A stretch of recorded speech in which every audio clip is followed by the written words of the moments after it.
Coming up in this episode. Any cacao bean is at least 55% cacao butter. So you can see how it's a lucrative trade, right, to do processing of these ingredients, but then you are left with nearly dry powder. In order to make chocolate out of it, now you need to reconstitute the fats, such as hydrogenated palm oil, which is poison. You have to be very careful in inventing anything. Even if you do it in your garage and it has nothing to do with your job, just by having a job at the university entitles them to own your invention as long as you're working for them. The Founders Unplugged podcast, hosted by Greg Mccallum.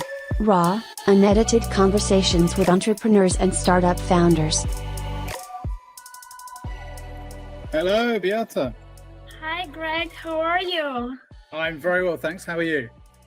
I'm doing great. Thank you so much for allowing me a few more minutes. That's all right. No worries. I know what the school run is like. It's, while trying to work as well, it's a bit crazy, isn't it? It's just everybody decided that today would be a good day to have an accident. Oh, right. Okay. It's, in a big city like Houston, sometimes you're lucky, but most of the time it's just insanity. It's a carnage on the road. Yeah, how selfish of them to have accidents, right? I mean, it's just what's the school runs like out there compared to the UK? Is it like just absolute madness? Does everyone drive? And it's just and then everyone's trying to park and everyone can't get out, and it's all like just a nightmare, right? So we go to a private school, so it's a little less of a nightmare, but it's nightmare nevertheless. Fair enough. Yeah, school runs are never fun. I've always said I think we should be for each year should be slightly different times, and then that way it'll be easier for everyone. It makes sense, right? So it's not. They did that during COVID. Yeah. Oh yeah. Well, you guys are a lot more intellectual about it than we're here. Maybe. You're based in Texas, right? Houston, Texas. Yep. Yeah. Correct. And how do you find it there? Because how long have you been there for? I've been there for 25 years, 26 wow. in October. Wow, awesome. So you're a Texan? I am a Texan. I grew up here. I went to University of Houston as an undergrad, and then I took the trip overseas to do a Ph.D. in biochemistry and genetic engineering. And then I came back and I did another PhD. There was a method to my madness in immunology at MD Anderson Cancer Center, which is right here in Houston. Yeah. I was watching something recently on YouTube about Texas, specifically. Mostly it was related to food because like we spoke about, which is what we're going to talk about in a bit. I'm a big foodie, a big food fan, and Texas, is I didn't realize just quite how diverse it is in terms of food. I mean, I suppose it makes sense, right? But you've got the Mexican influence, the American influence, and apparently the Philippine influence as well, which I didn't realize. No, sorry, is it Filipino or Vietnamese? Vietnamese influence. So there, you actually are very correct. Yeah. And Houston has the highest number of the restaurants per capita from any city in the world. Wow. In fact, you can find food from every corner of every ethnicity. If you want Ethiopian food, there is phenomenal Ethiopian food. There is, Indian, up and down, northern, southern, central, eastern, western, Chinese of all flavors. You can find Peruvian, you can find Filipino. Mexican is, of course, or what we call Tex-Mex. Tex-Mex, is very popular. And I go to Mexico a lot, and I can't always tell which one I like best because they're very different, but both are unique in its own way and very tasty. Yeah. Needless to say, that YouTube video I was watching made me very, very hungry and makes me really want to visit Texas because it looks amazing. But we can get a bit more into that in a minute. But look, thank you so much for joining me. I really appreciate it. And as you've noticed, we already hit record. That's the way we do it, right? We just get straight into it. What about the only sort of thing that I ask my guests to do as on a regular basis is just one thing at the beginning, which is just an introduction. right? So if you wouldn't mind just introducing yourself, I know we've already started talking a little bit, but that's fine. But if you don't mind introducing yourself and the business, then we can get into it. Is that okay? So I'll hand it over to you, and I'll probably share my screen at the same time and show off your profile and your website and stuff as you're talking, okay? Wonderful. Yes. So my name is Dr. Beata Lerman. I am not a medical doctor. I'm a scientist. And so I'm a Ph.D. biochemist and the Ph.D.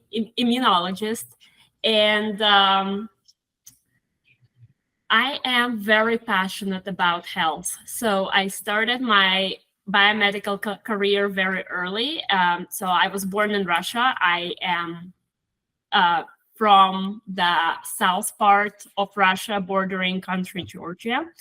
And I started doing science when I was 12 years old, and I got my first job in science when I was 14. So I was always very interested in understanding how human body works, what makes us sick, what makes us healthy. And usually when people ask me, what do? I tell them that I make molecules that don't play well together. Yeah, that's a good description. Yeah. And so when I came to United States at the age of 16, I, of course, had to learn English first because this was kind of a surprise immigration, but we were fleeing from war in Chechnya of 1998 at the time. I already graduated high school at that point, so I've never went to high school in the United States, but I started looking for a job, and the first job I got was in Texas Medical Center in the Department of Microbiology and Molecular Genetics at the lab of Dr. Dale Harold. And wow. People who don't know Dale, and a lot of people do know him, he is such a wonderful mentor. So everything I am today was because he made me a thinker I am today. He made me question everything. When the experiments weren't working, he was like, okay, let's dissect everything to, was it your mistake? Was it reagents? Who made the reagents? So I'm one of those scientists who still understands why certain things are in certain places, which is a rare kind nowadays because everybody's working out of prepackaged kits, and you have solution A or solution 1 and solution 2, and you mix them and you have no idea what's inside, and it's all proprietary. And it makes it very difficult to really do science on a high level. So I'm one of the last one of dinosaurs. So I started doing science in the United States in 99 and 2000. So this was pre a lot of technology that we have right now. So people are familiar with PCR after COVID, and it's basically a technique that amplifies the DNA. And now we have all this fancy machine, and you just prepare everything in a test tube and you put it in a machine and you walk away for 3 hours and then you come back and get your results. When I was starting, we had a different temperature water bath, and we would have a timer and we would transfer the test tubes from one water bath to the other. Right. And that's probably gives off my age a little bit, which hopefully not, but yeah, I've had it for a long time. Got to work on genetic engineering a little bit. So specifically, I was developing a technology of fixing mistakes in human DNA. That was pre-CRISPR-Cas9, but actually, so in Israel, gene therapy program has never been shut down the same way that it's been in the United States. And my mentor, he was actually very old at the time, even mentoring me. I think he was 82. He discovered that in the simplest of the organisms, of the viruses that infect bacteria, there are certain genes that can insert specific sequences in specific places. And so we were looking at similar, not identical, but similar sequences on the human DNA and using those viral enzymes to facilitate change of defective genes of diseases like cystic fibrosis and sickle cell anemia to the correct version of that gene. And so I graduated in 2008. It is, sometimes it says that, CRISPR technology came on the proof of concept of taking the integrase recombinase from phage lambda, which what we were working on. CRISPR came from a different phage, and that's what made it possible. But we published on it first. And then I came back to United States, and I actually, so I'm married for 10 years right now. It's a little side story, and I have a wonderful little daughter who I wouldn't trade for the world. But when I came back from Israel, I actually had no intention of ever getting married. It was not interesting to me. And I wanted to go into space program. I wanted to go into NASA and become an astronaut. Oh, wow. And so I'm a scuba diver, and of course I was born in Russia, so I very proficient in both Russian and English, and can do tasks in weightlessness. Yeah, it ticks a lot of the boxes needed for the job, definitely, yeah. And I started volunteering with a neutral buoyancy lab to help astronauts train and kind of get in with the people. And I actually had a stellar resume, but the draft for astronauts happened once every 5 years. Right. And so I missed the draft of 2010, and the following was 2015.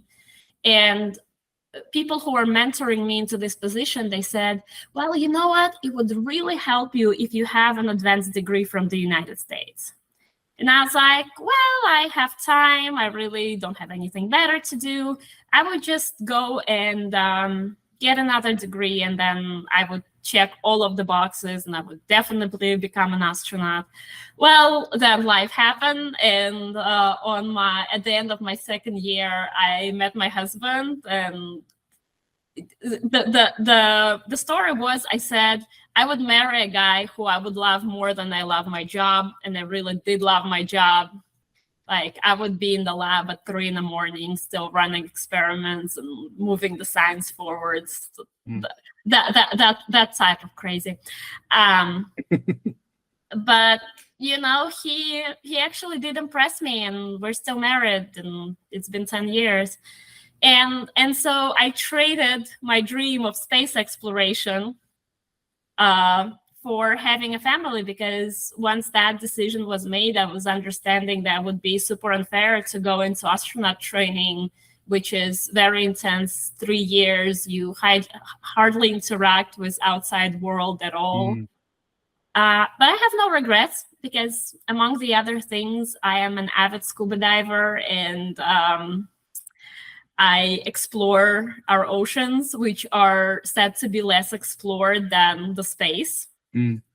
And my favorite type of diving that I do is called blackwater diving. You actually go in the middle of the night into the ocean with no lights, over no bottom. Oh, so wow. Bottom is like thousands of feet below. Yeah. And you watch the largest migration that happens every night, a vertical migration of a deep water species that come to the surface to do their biological functions, to feed, to mate, to like release eggs.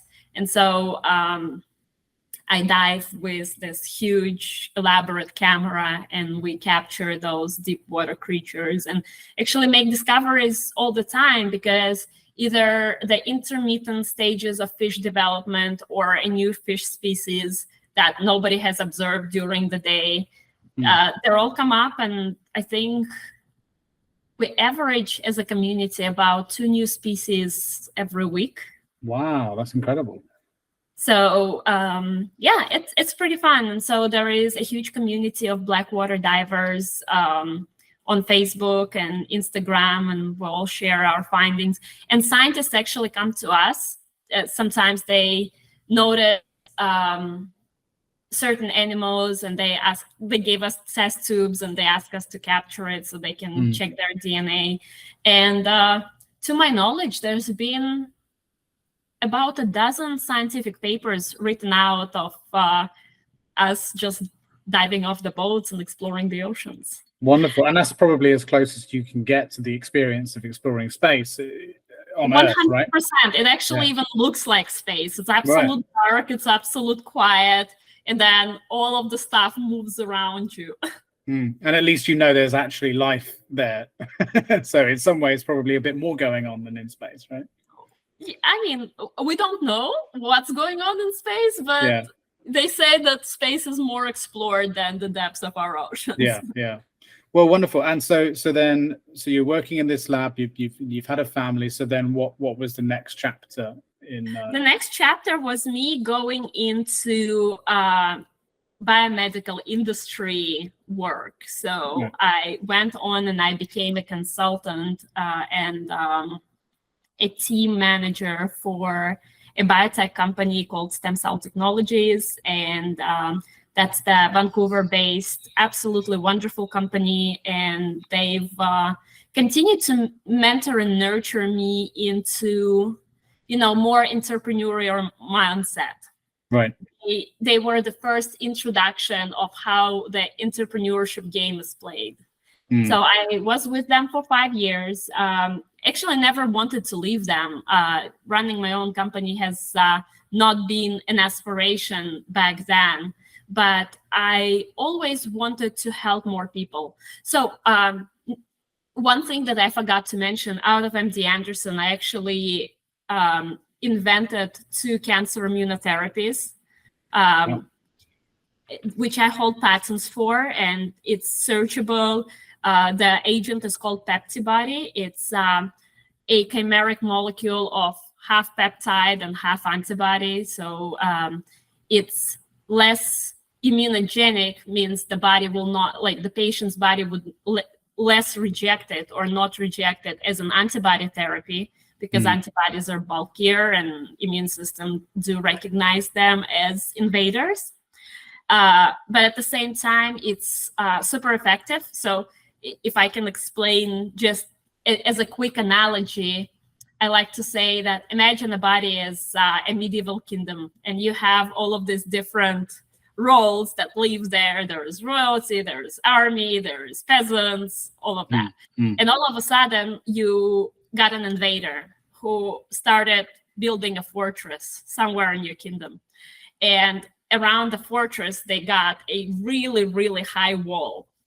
And so once the fortress was detected and they were recognized to be invaders, the kingdom started to send their fighters against it. And first they sent the hardest armed fighters, and those are your T cells. But when they're climbing that high wall with all of their, weapons and ammunition, they actually get exhausted and they fall off and they can't do their function. That's called T cell exhaustion.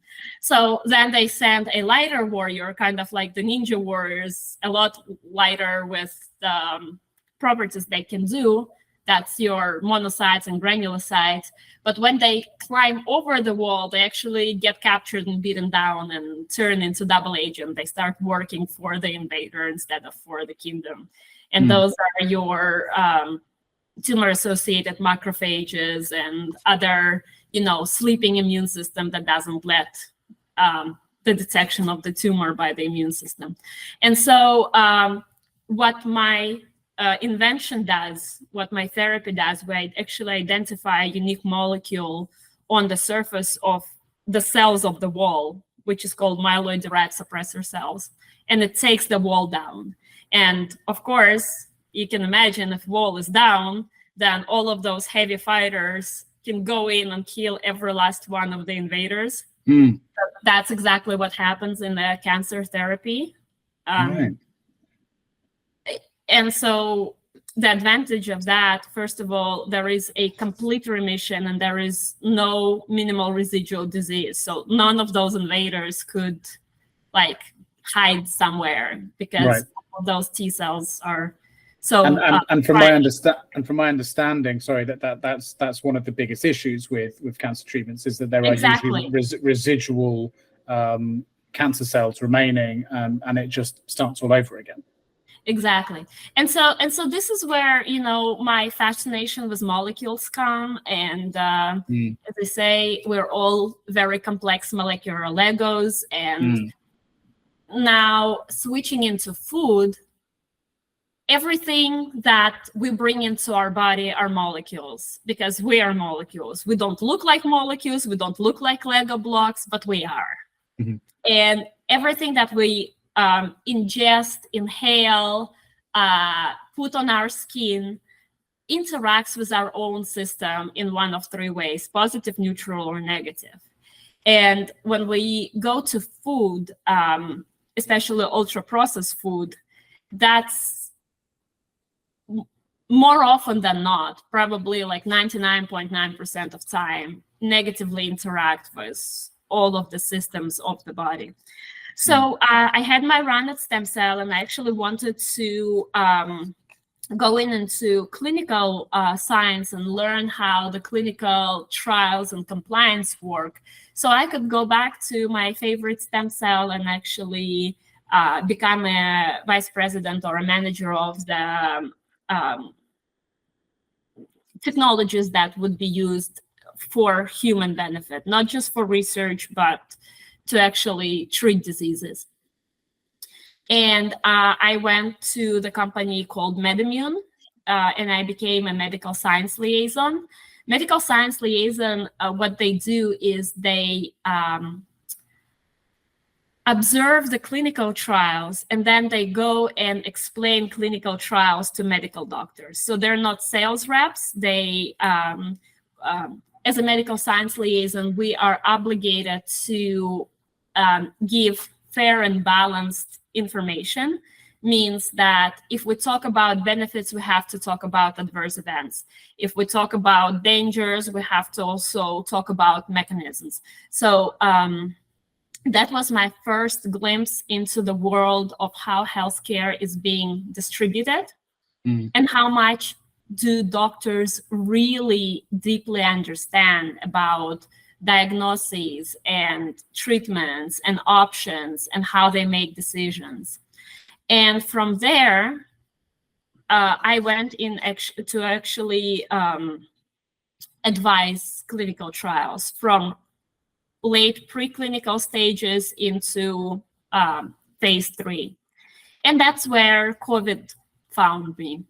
And so even though I was working on cancers and autoimmunity, I think a lot of doctors and biologists you talk to would tell you that regardless of what their focus and profession is, when COVID started, everybody turned into something COVID related. Right. So I was put in charge of consulting and overseeing the COVID vaccine trial that was happening here in Methodist Hospital in Houston.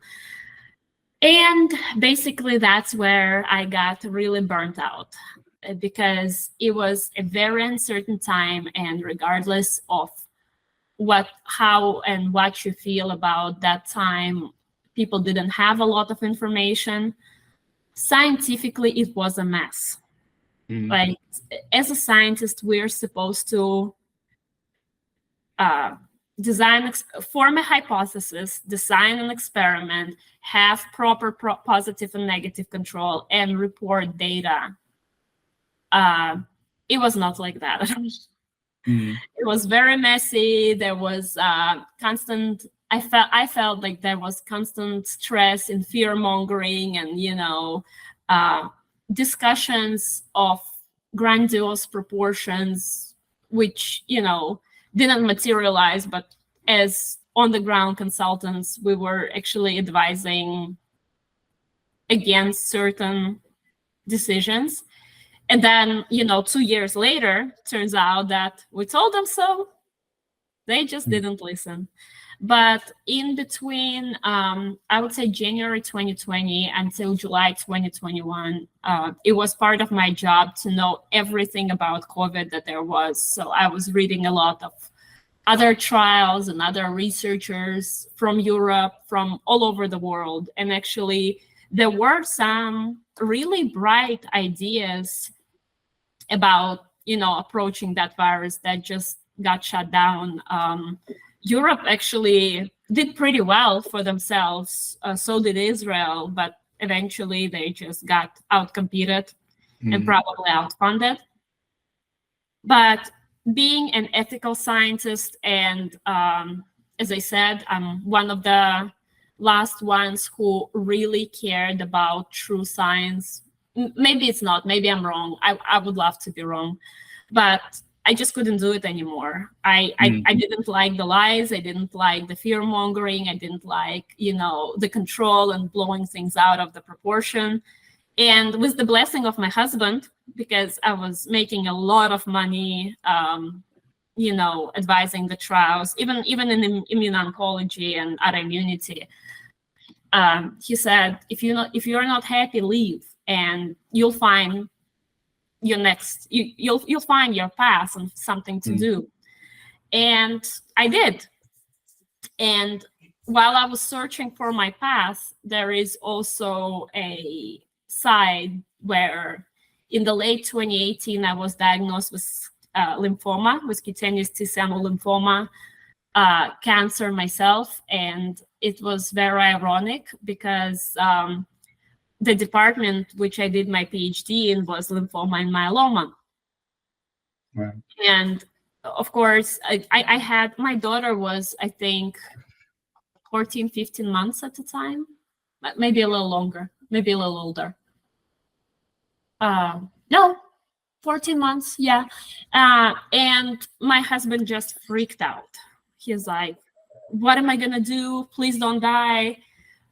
The person who was not freaked out was me. And I said, well, I actually happened to literally write a dissertation in lymphoma. Yeah.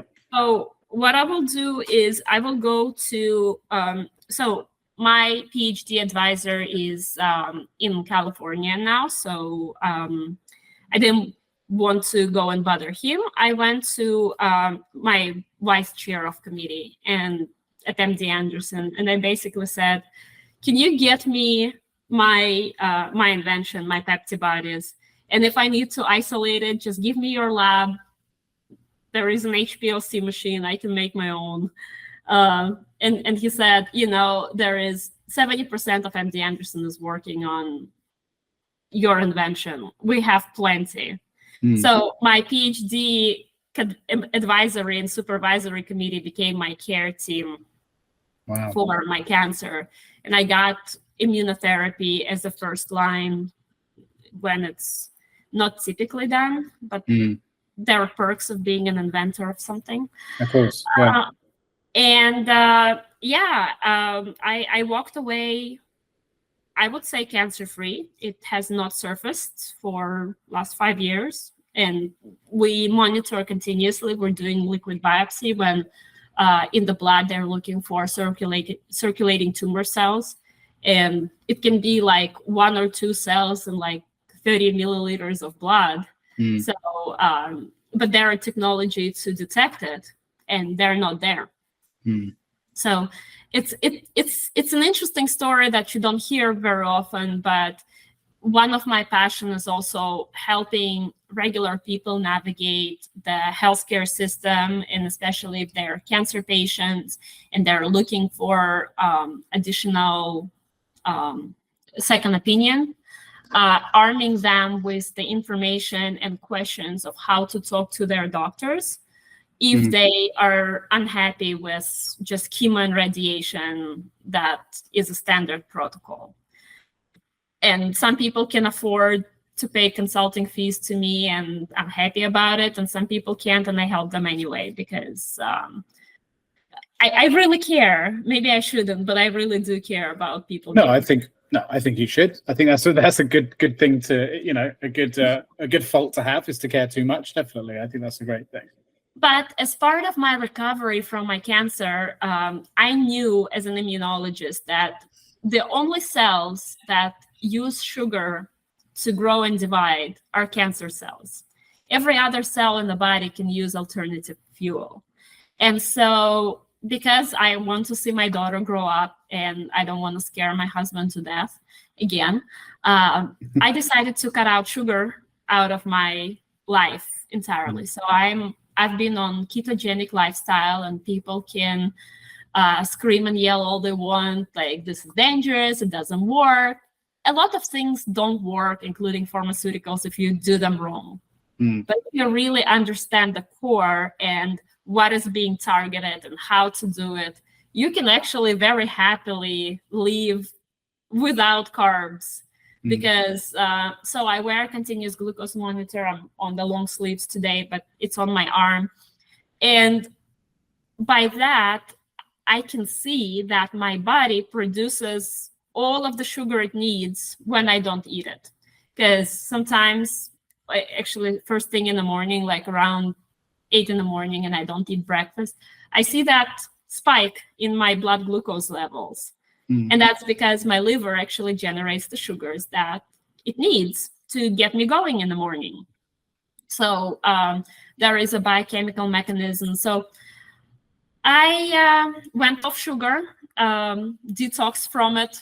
It was like, I would imagine, I've never done any kind of substances, but I've observed people who were detoxing off like alcohol or heavier drugs, and it felt exactly like that.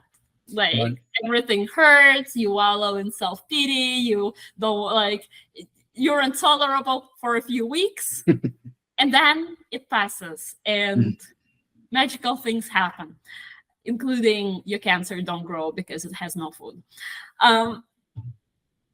But you know, actually cutting out sugars meant I cut out every dessert that's prepared in the world today, because all of it contains just crazy amount of those refined sugars and high fructose corn syrup and glucose syrup, and there's actually 23 names to poison.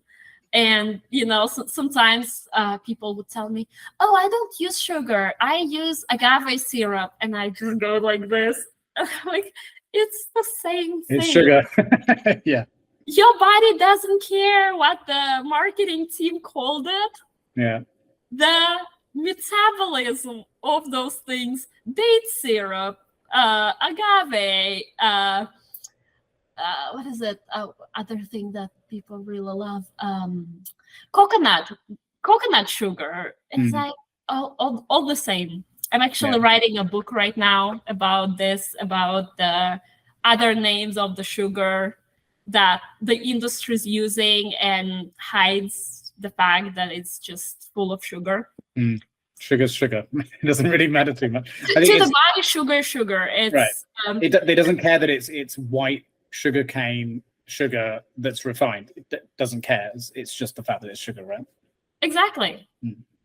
And so as I left my stressful COVID job, being a cancer survivor, I was like, well, I have plenty of time on my hands now. Why don't I actually try to see if I can make my favorite desserts without sugar? Because here I am on the keto lifestyle. I love to cook. So I cook for my family. I've always done it. I hardly ever go to the restaurant. I was like, I'm going to try to figure out how to make the desserts keto. I would take the existing recipes from like keto cookbooks, and I would build on that. So recipe to me is protocol. Protocol is scientific. Protocols are there as a guidelines. They were there to be explored. Yeah. But, you know, one thing that I was really missing out of my life since I went on the really, really low carb diet or lifestyle, is really not a diet. Diet is everything that you ingest, was chocolate. Because I can tell you, there was no exam, no conference, no scientific paper that I've written that was not done on a diet of a seafood and chocolate. Salted dried fish and chocolate. Oh, really? What an interesting combination. What, together or? No, first fish and then chocolate. Okay, right. Yeah. And I was sitting there. I knew nothing about chocolate, like zero. I had no idea how it's made. but I love eating it. And the first thought that came into my mind is, if I took 100% chocolate, how do I sweeten it? Like, can I sweeten it with anything other than sugar? And even if it's with the sugar, how do you sweeten it? So I actually started playing with the chocolate in my own personal lab, which I have in the house. And first thing I did, so I have this natural sweetener, natural sugar alternative that I import from France. And it's made out of organic apples and pears. And I was like, how do I dissolve this? Do I dissolve it in water and like very constant? So that was my very first experiment that failed horribly, because back then I didn't think about it. Now it makes complete sense that when chocolate is fat. Like, there is nothing else. There's fat and solids that make the chocolate, nothing else. There is no aquatic function to it. And so when you add water to the chocolate, it actually curls and it becomes this kind of cottage cheesy. Yeah, splits. Yeah, it looks horrible, tastes horrible. So I've tried it and it was very bad. And the scientist in me was like, but why didn't it work? So I started to learn about chocolate and I started to read, and I realized that the only way you sweeten the chocolate is you take that machine that has this rolling granite stones. It's called a Mellinger. And you actually put the chocolate with the sweetener of choice, and it grinds it down to a certain size particle and coats that particle in cacao butter, which is naturally in cacao. And that's how you sweeten it. There is no other way. There's no syrup you can invent. You can't like just dissolve something. It doesn't work. So I bought my very first trial Mellinger, and I was like, okay, so I'm taking somebody else's chocolate, which is 100%, and I'm melting it and I'm mixing it with the sweetener. But what's in this chocolate? How is the chocolate made? And so I started to read the information from the chocolate makers. So what I didn't know, and I think maybe you do, or if you don't, you're going to find it fascinating. The world of chocolate is split into two categories.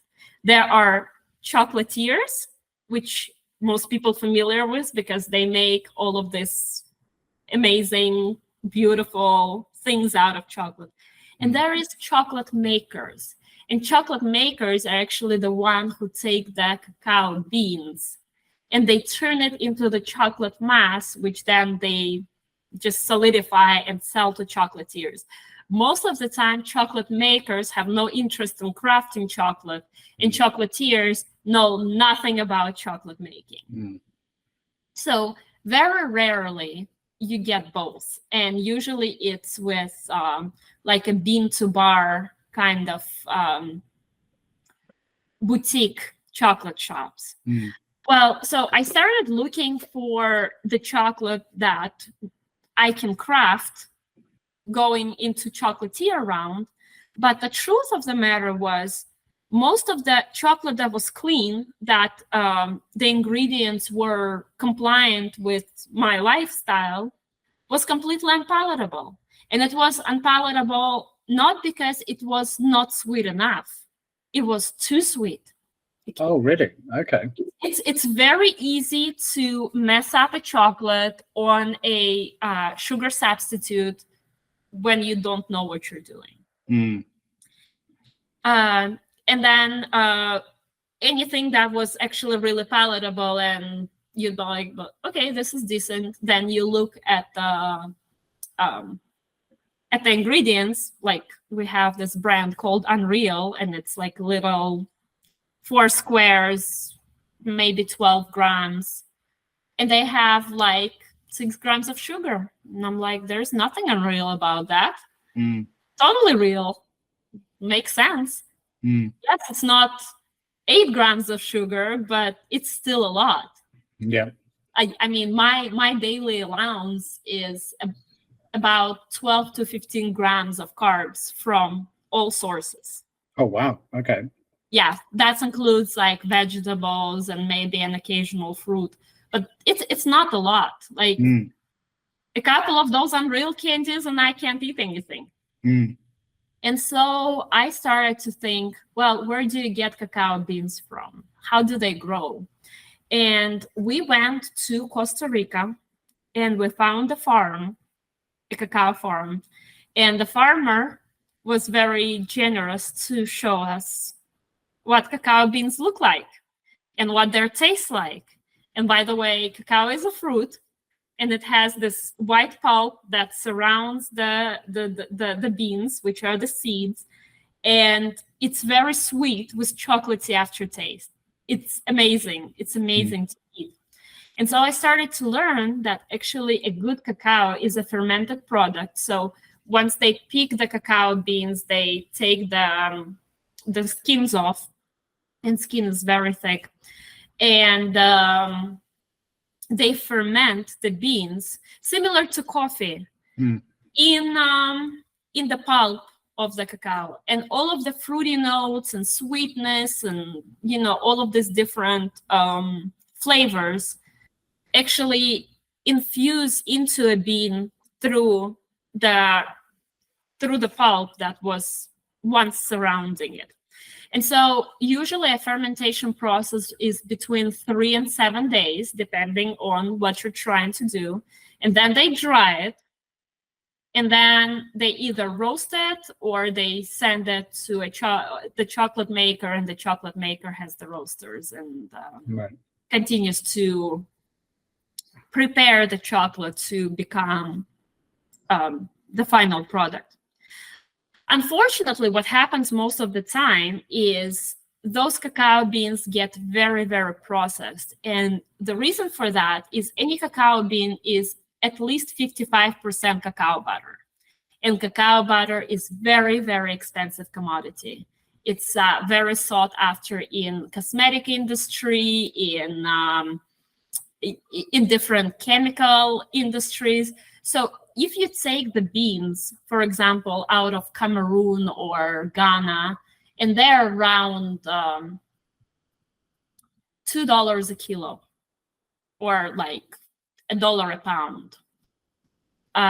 When you press out that cacao butter, then that cacao butter can be sold for $20 a pound or $40 a kilo. So you can see how it's a lucrative trade, right, to do processing of these ingredients, but then you are left with nearly dry powder.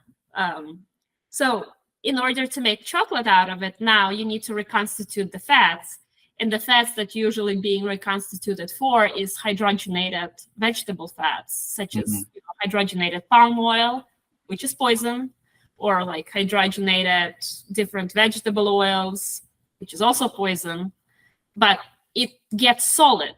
But it doesn't get solid quite like the cacao butter, because cacao butter is actually polymorphic saturated fat, and when it's at the room temperature, it's really like a rock. It snaps. You have to use a pretty thick blade to shed it off if you get it in a block. Vegetable oils would never be that solid. They're kind of margarine solid. And so the ultra-processed chocolate industry adds a whole bunch of ingredients to make it solid and palatable, but they add things like soy lecithin. They call it an emulsifier, but in reality, it's a detergent. So every time you eat processed chocolate and it contains soy lecithin, it does to the GI tract and the intestines exactly like what the detergent does. And I when I have the tastings, like play with your food kind of type of tastings here at the factory, at my chocolate factory. If you are enjoying this episode, please subscribe, like, and share your thoughts in the comments. I let them get and squirt a little bit of soy lecithin into water and shake the bottle, and they would see all of the little bubbles that you get when you add the detergent to things. Wow. So anyways, I wanted none of that. I wanted to stay healthy and beat my cancer and never be bothered by it again. So I started to reach out to all of these different cacao farmers, and first of all, asking them about their practices. What I wanted to have is absolute natural organic cacao. Means without pesticides, without any kind of additives. The trouble in the world of growing cacao is actually there is a fungal disease that kills the fruit, not the tree, but the fruit that's on the tree. And so what usually happens if farmer lets it go too long and it's organic, that within 12 hours, the fruit would be covered in this real thin white film, which would be a fungal growth. And what's inside would be ruined, so they will not be able to use it anymore. Right. So the majority of cacao is commodity that's grown in Africa. Africa grows about 75% of all cacao trades, and that's between Ivory Coast, Ghana, and Cameroon. They have crops that are genetically engineered. So they can spray them, dust them, not worry about letting them grow too long. But there is another problem with that, which recently surfaced, is because all of those pesticides that they're being sprayed with are full with heavy metals like lead and cadmium.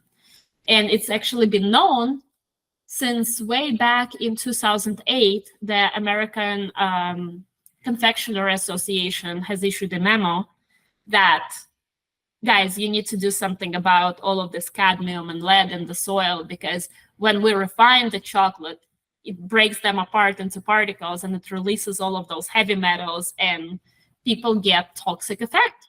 Like you get the headaches or, you know, the vertigos and things like that after eating chocolate. Like you're supposed to feel good, but you feel heavy because the symptoms of heavy metal poisoning.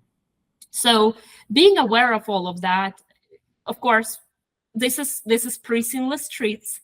I'm still trying to solve my own problem. I was like, I want to have the most organic cacao beans that I can lay my hands on. So I started visiting farms, and I specifically in Costa Rica at the time, and I started to ask them about if they would be willing to take this scientific journey with me and you know, experiment with different times, different fermentation processes, and all of those different things. Of course, they knew what they were doing. I didn't know what I was doing, but it was so fun to do. So we would ferment the cacao wrapped in wild banana leaves out of the Costa Rican rainforest.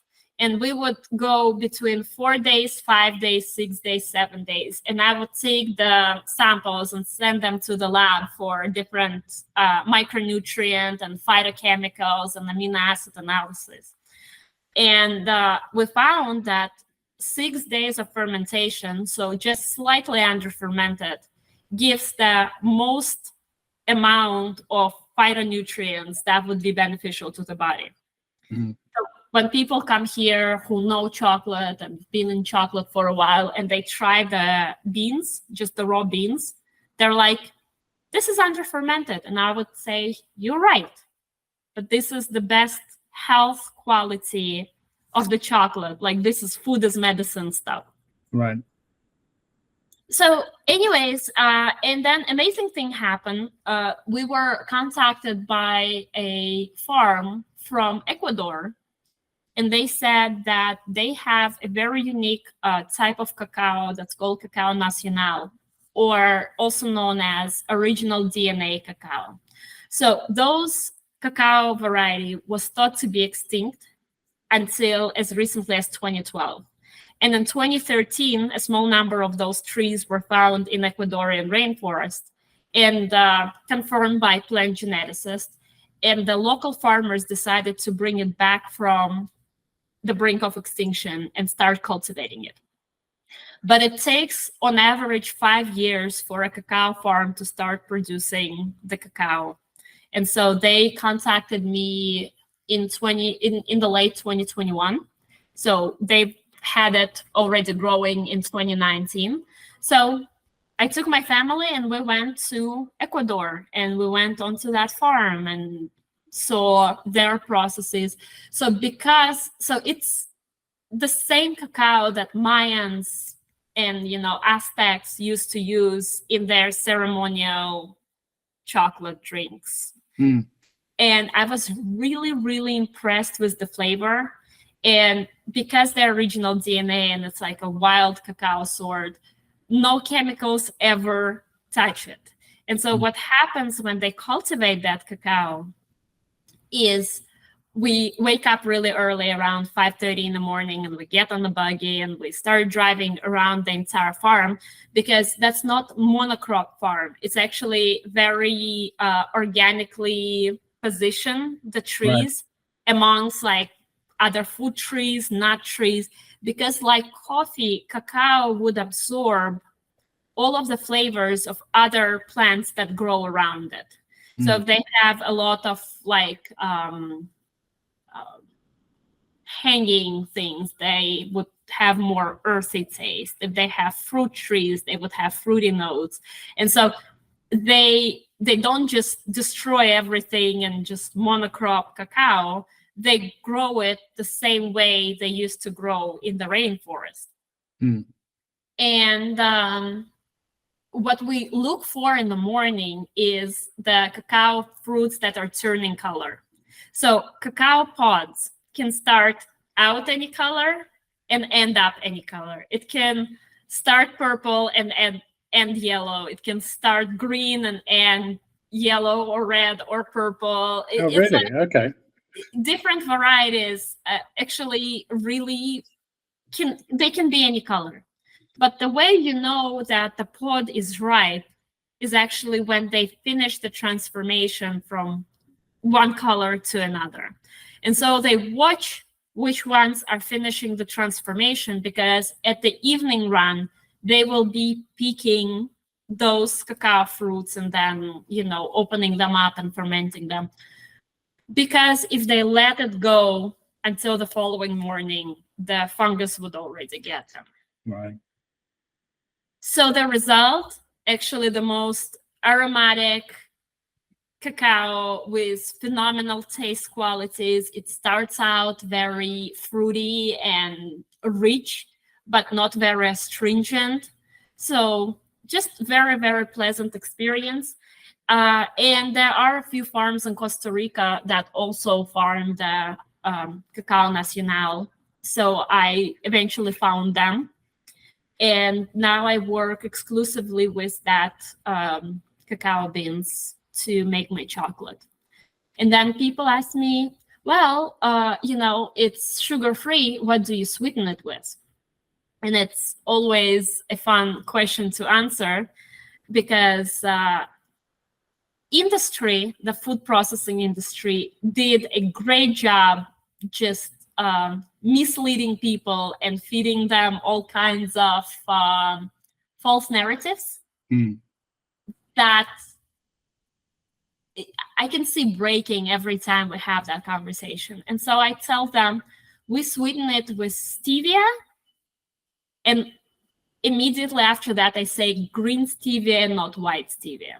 Because if I asked a person, what is stevia? What color is stevia? They're like, oh, it's those packets. It's white. I put it in my coffee. And I usually tell them, please don't. Right. Throw it away. It's poison. Because stevia is a plant. It's actual, it looks exactly like mint. It's this tall, has the leaves. Actually very, very similar to leaves, to a mint. And the sweetening agent in stevia is called glycoside, steviol glycoside.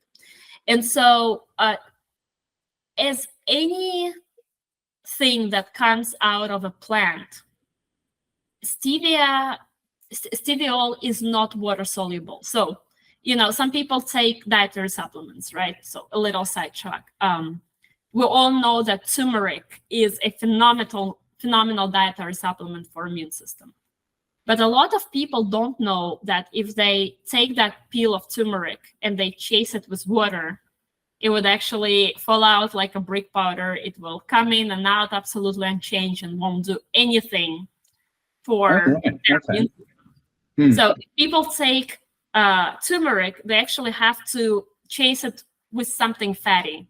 Either have it in a little shot of half and half or better cream or a yogurt. It has to be some kind of fat. So it needs a fat protein to bind to exactly. In order for your body to be able to. It's a delivery system. So right. Those phytonutrients cannot enter cell without fat being present. Interesting. Okay. So the same thing is with stevia. Stevia is green and not white. Stevia is 250 times sweeter than sugar. You cannot use stevia one-to-one. In fact, because we have stevia here, I usually let people experience, and it would be like a tiny speck like this, and they would put it in their mouth, and the sweetness would be overwhelming. And I would be like, this is stevia. Stevia doesn't have aftertaste, despite the popular belief. It's a plant. It's very clean. And you cannot sweeten. It's not water soluble. Basically, I do this dozens of times a week. When I have people here, I would give them a glass of water and some of that stevia, and I would let them stir it all day. In fact, we will start with one, and all of the following meetings that I have, they keep stirring it, and it keeps falling out. This is why real stevia is so phenomenal for sweetening chocolate, because chocolate is fat. It actually dissolves in fat. But because it's 250 times sweeter than sugar, we also need the bulking agent. And that would not be like a dextran or sucralose or anything else that suppresses the immune system and cause cancer, as per scientific articles that has been published, and it's been recently published. It's easy to find. We bulk it up with chicory. And chicory is a plant, is the little blue flower. I'm sure you have it. We have it in Texas. And the root of chicory is about 25% sweetness of sugar. It is a full fiber. And so we combine stevia and chicory in a combination that's actually pleasant. And it tastes exactly like the sugary variety. People cannot tell the difference. And this is when, you play with molecules and you get them to do what you want, even though they originally were not intended to interact that way. I'm gonna just put your website up because I think anyone watching, because people will be listening and watching to this. If you're just listening, go to sinlesstreats.us and you'll see, and the link will be in the description as well. But you've also, I mean, this is to me where science and by the way, I should just say, like, before I say what I was going to say, you've been talking about your history and your journey and everything for a little while, and I've just got to point out, like, you are by far one of the most interesting people I've ever met. You've done so much and you're so accomplished, and I've got a million questions I want to ask, and I feel like we probably should have made this recording session like 4 hours long, because if there's just not enough time, so we're going to have to do more.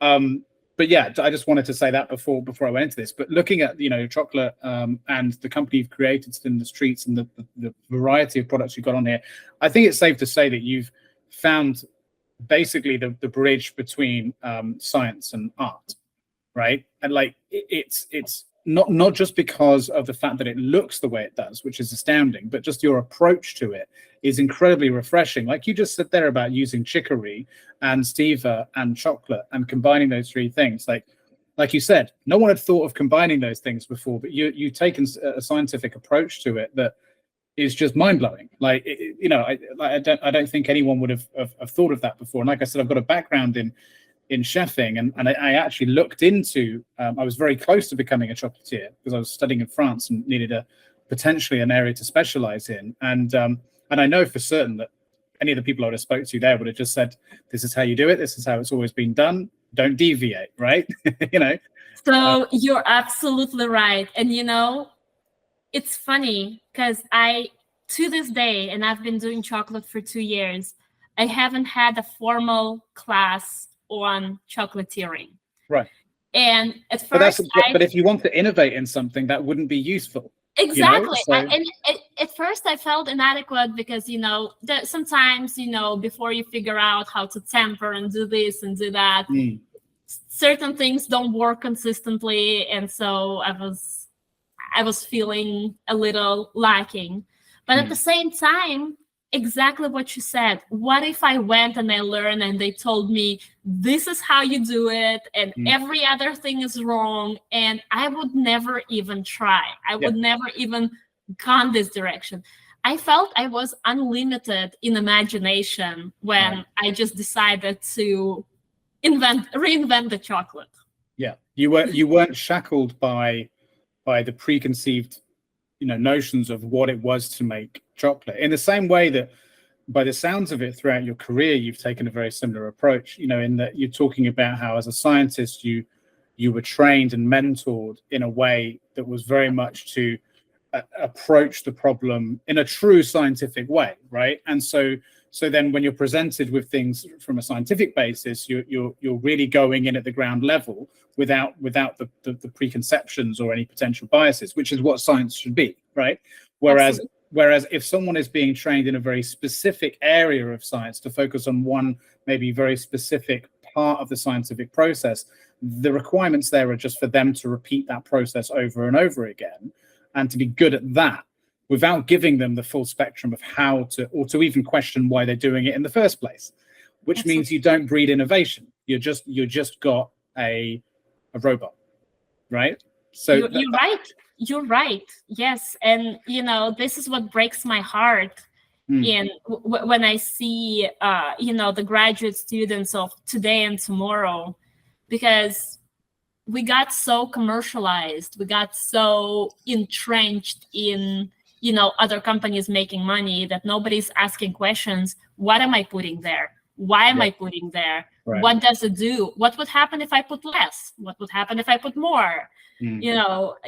I was lucky, as I said, this all compliments to Dr. Dale Harold, and he was here in Houston, and then he was at NIH for a long time, but he created thinkers, and I would forever be grateful to him for everything he's done for me. That's a really interesting choice of words, because I was thinking that literally a few seconds ago, that I think the biggest problem in a lot of fields, especially in the field of science, but I think across the board, is my dad used to always say to me that teachers don't teach you how to think, they just teach you the subject. And he was a very strange man. He was a very anti-establishment, but he had a point, which is school isn't a place for intelligent people. It's just a place for you to learn something, how it's done in a specific way. And the value of being taught how to learn, or the value of being taught how to think, are incredibly valuable, and doesn't happen that often, which is, I think, maybe the difference between. You definitely see it, I think, in higher education levels. When you go to university, you're generally being taught critical thinking. But even then, the difference between, like a state-funded institution versus a privately funded, hugely different, right? Now they're really teaching you to just figure things out. It's like, here's the bare bones. Now go and figure it out. Learn to question everything and question yourself, question us. We don't know, and that's hugely lacking across a lot of fields and professions. I agree. I would be very proud of UK if you guys really starting to see that dynamics where students, kids are giving opportunity to go and figure it out, and they're saying question us. In the US, it's not like that. In the US, it's like, don't question us, just do what we say. Yeah, And, I understand that there are definitely some issues at the university level in the States where there's a certain amount of indoctrination going on when it comes to certain topics, which is a bit concerning. But I think the UK has always been quite proud of its educational institutions, especially at the university level, of trying to breed the next version, the next generation of thinkers, So yeah, there are some universities that manage that in the UK. I'm sure there are in the States too. But, yeah, and I'm sure they exist. It's just I haven't crossed that bridge yet. My daughter is turning 6 on Monday, so we still have a long way to go. But I mean, she's in a private school for a reason. I need her to learn how to form a hypothesis and test the hypothesis, because one thing that I don't hear very often here, and even in the scientific community, is the words "I don't know." And those words are very powerful and very important. And they're powerful not because you say, "I don't know, I'm stupid," is we haven't figured it out. So let's think how we can know that. And that has to be, it happens with, as you said, with many disciplines. And there is, actually, I see it a lot more in the biomedical industry. I mean, that's all I can talk about because I come out of that. I'm a product of biomedical academic and industry establishment. But for example, when I was a medical science liaison or clinical trial coordinator, telling somebody, "I don't know, let me find out and get back to you," was not frowned upon. In fact, if you were at the interview and they asked you a question and you tried to BS your way out of it, you would not get a job. You would be a lot safer to say, "I don't know. Here is where I'm going to look. And here's when I'm going to get back to you." And that humility actually kind of unlimits you to grow. Absolutely. Yeah. I would say it's the same thing in the corporate world, exactly the same thing. And it's advice that I give to a lot of founders, for example, when they're seeking investment. They ask me time and time again, if an investor asks me a question I don't know the answer to, I'm going to look like an idiot. I need to prepare. I need to learn everything. I'm like, no. Don't worry about that shit. Just go, have the meeting. And if you're asked and you don't know the answer, just say, "I don't know. I will look into it and I will get that to you ASAP." Humility is a very important thing. You're absolutely right. I talk about this a lot on this show, but my son, he's 8 years old. We've got two, a newborn and an 8-year-old. And he, long story short, from a different mother, he lives with us. He moved in at 4 years old. After my wife and I just got married, we suddenly inherited a 4-year-old full-time, right? And there were some behaviors there that we're still battling with due to his early childhood, which I won't go into detail of, but let's just say it ingrained some difficult behaviors. And one of the behaviors that among all of them, which, because obviously kids are incredibly complex, as human beings are incredibly complex, is this idea of learning, right? And kids like to, especially if they're lacking confidence or want attention, they're very keen to seem like they know everything, and they don't want to admit that they're wrong or admit that they don't know something. And so I talked to him a lot about this. And one thing that I decided to do about a year ago was let him use this computer, so the computer I'm on now, which was built for quite complex tasks like 3D rendering and things like that. That was the idea why I built it. And let him use computer software program called Blender, which is a 3D rendering tool. Quite complex, right? Quite a complex tool. And the idea is I let him use it and I put a YouTube tutorial on and I said, figure it out. That was the idea. The idea being make mistakes, keep making them, and slowly but surely get better. And within 6 months, he managed to make a fully 3-dimensional animated donut, right? Wow. And he messed it up like 6 times. He lost all of his work. He got really frustrated. He wanted to give up. But I think in that moment, and this, I don't want to be too big-headed about my goals or achievements as a father, but I think there's so much more learned in that than a year of sitting in a fucking, English class with 20 other kids looking at a board. There's so much more learned in that, in terms of humility and the skill set, and like you said, just the willingness or ability to just say, I don't know something. So much more learned in that, in exploration, than anything else. But I'm curious though, whilst we're talking about all of this, do you agree though that there is an important amount of reverence to be had by people who have done things before? Because you don't want to, especially in the scientific community, there are people who make discoveries, yourself included. The last thing you want is for everyone to try and always constantly reinvent the wheel, right? So where's the line between encouraging people to question things and do things themselves, but at the same time appreciate the wisdom that has gone before? Well, to me, in a way, it's a difference between the fact and opinion, right? Right. So if an invention is fundamental, like electricity, like the first, second, and third laws of thermodynamics, like, like microchips, like, AI right now, something that is fundamental and it's evolving, but it's correct. You cannot go back to the days without cell phone. You take that and you build on that. But if it's still an opinion, right? Somebody said it, it hasn't been proved as a hypothesis. It's still in the formation stage. I think that's where, there's space to innovate and take the lead. Let's go back to chocolate, right? Chocolate has been invented hundreds of years ago. I mean, probably thousands. Mayans used chocolate in their, ceremonies to their gods. And chocolate used to be very, very, very expensive. Like only, royalty and high members of society could afford it. What happened through the ages, especially since the 1950s, chocolate became a product. It wasn't chocolate anymore, it was a chocolate product, which is, you would understand as a chef and potentially could have been an inspiring chocolatier, because stuff has been done to it.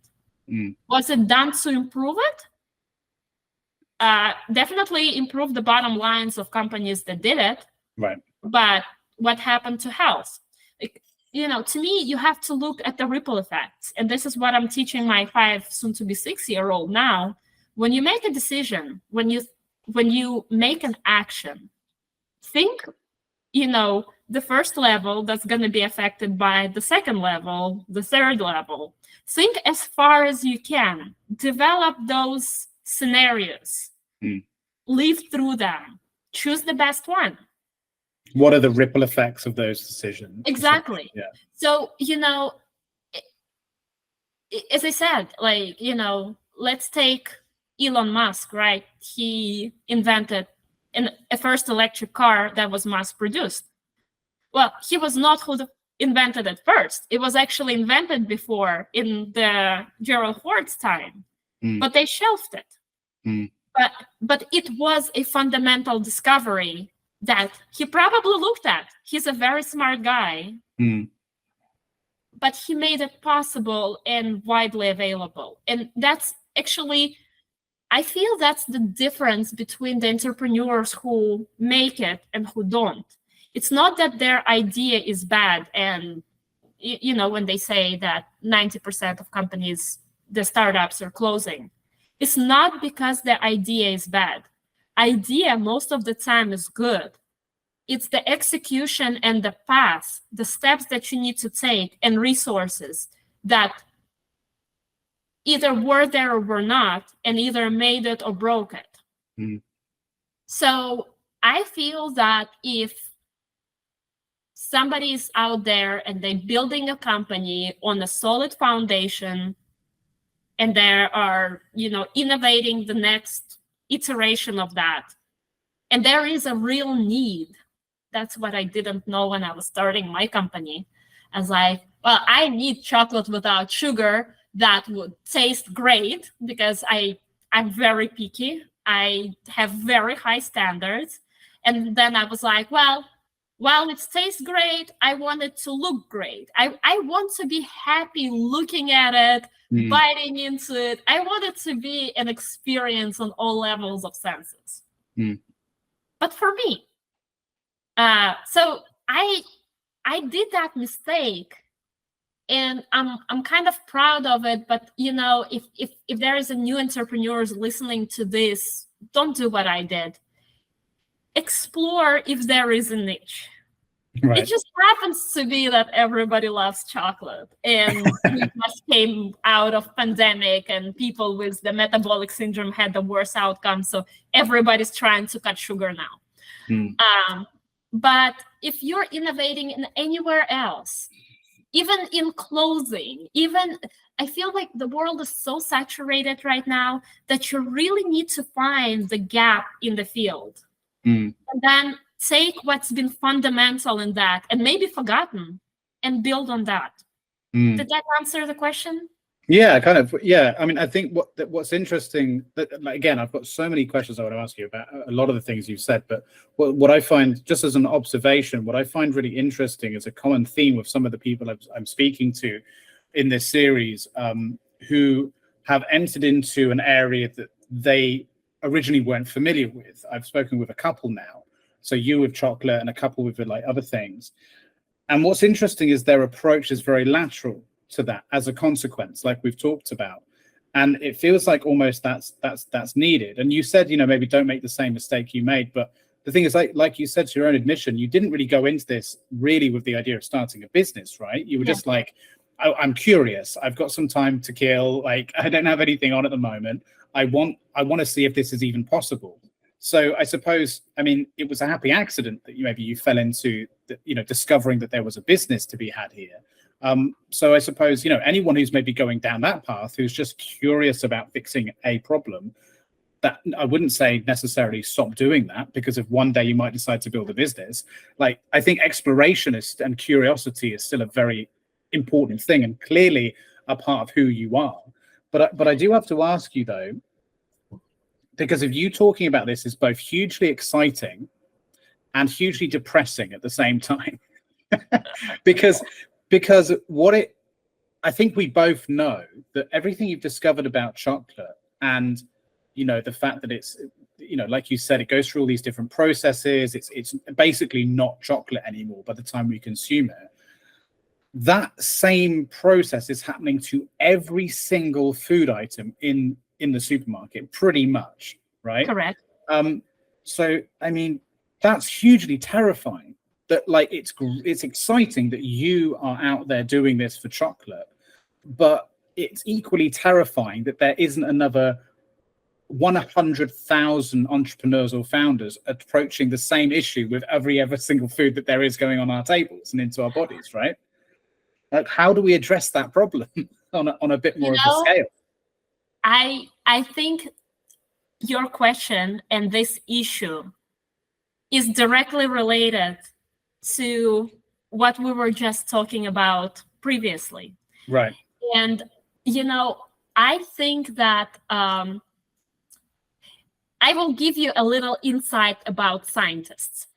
And scientists are people who invent as a part of their self. Scientist is not a profession, it's the way of thinking. And sometimes scientists invent just because, and their invention has no place either on the market yet, it just market is not ready for it, or at all.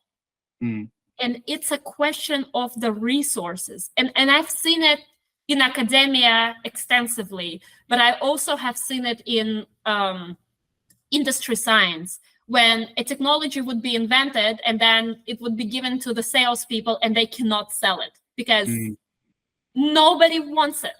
Nobody cares for it. But, a CEO gave a green light for millions of dollars to be put into development of this, and now they can't recoup it. So to me, it's a question of resources. People should absolutely innovate. but there will be a cost to that to that decision. As to everything, there is a cost to every decision.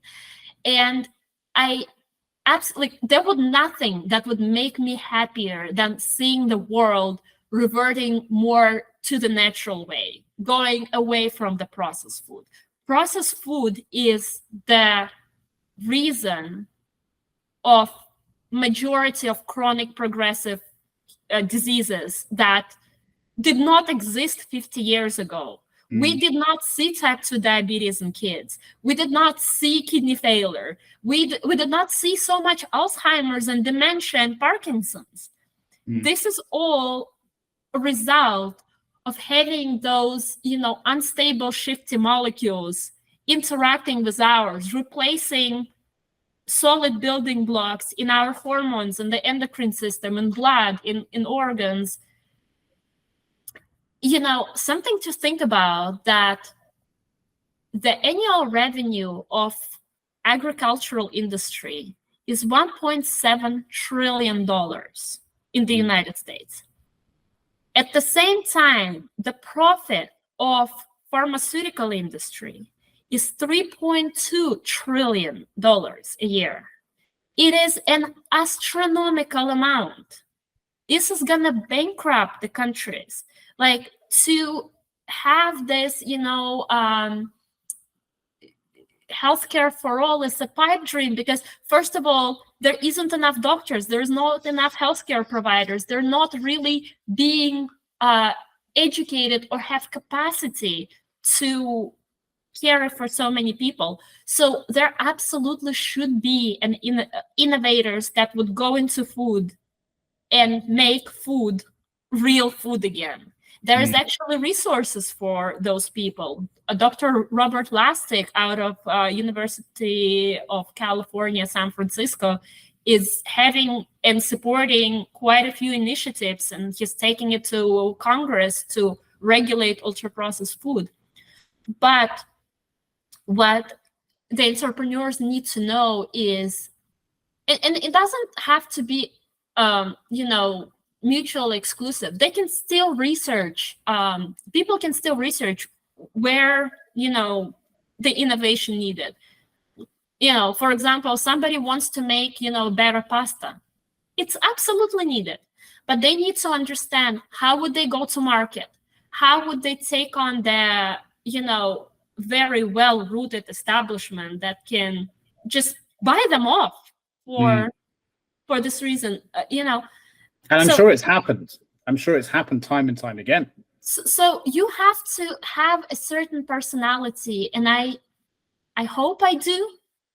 I haven't had a trial by fire with an immense amount of money, but my goal is to never sell. My goal is not to exit. I want to create a legacy company that would challenge the establishment. So and I have mentors, and they tell me, you just weren't offered $400 million for your company yet.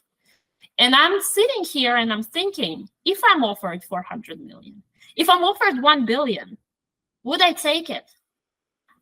The reason, the part of me really doesn't care about the money, which is why I would give advice and I would lead the people, with, helping them navigate the healthcare system and arm them with information and answer their question for free, just because I care. But I cannot also expect that there would be everybody who just as not focused on a profit as I am.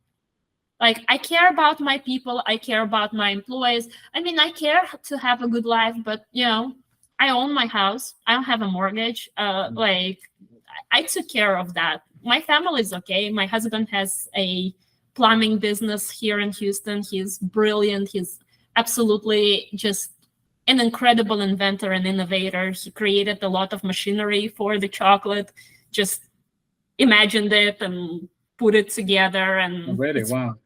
Yeah. And actually, he's a fascinating person to talk to if you ever need another one of Yeah. us. for the episode. Absolutely. I think not only would we need to get you back, but him as well, for sure. But the truth of the matter is, we're really not chasing the money, but what we're chasing is an idea. Is that curiosity of what if? Can I change the world? Can we make the chocolate and then maybe another product and another that would really be unprocessed?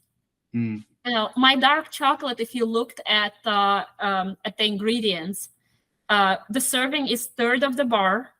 So it's 3 servings. It's a big bar. It's 100 grams. It has 11 grams of fiber per serving. A friendly reminder to share this episode with your network, subscribe for more, and join the conversation in the comments. It really helps us out. Thank you. You literally will not find a food like that anywhere else in the world. And people need more fiber. And they need fiber that is not Metamucil, that they're just choking on it and they're drinking it. And they need it with food. We evolved biologically to solve our problems with the natural substances that we bring into our body. We evolved that way.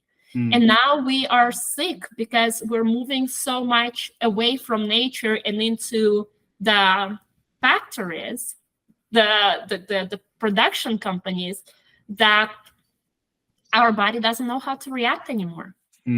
It's interesting though, because of, I think we both are grown up enough, if you will, to understand why the industry went that direction, right?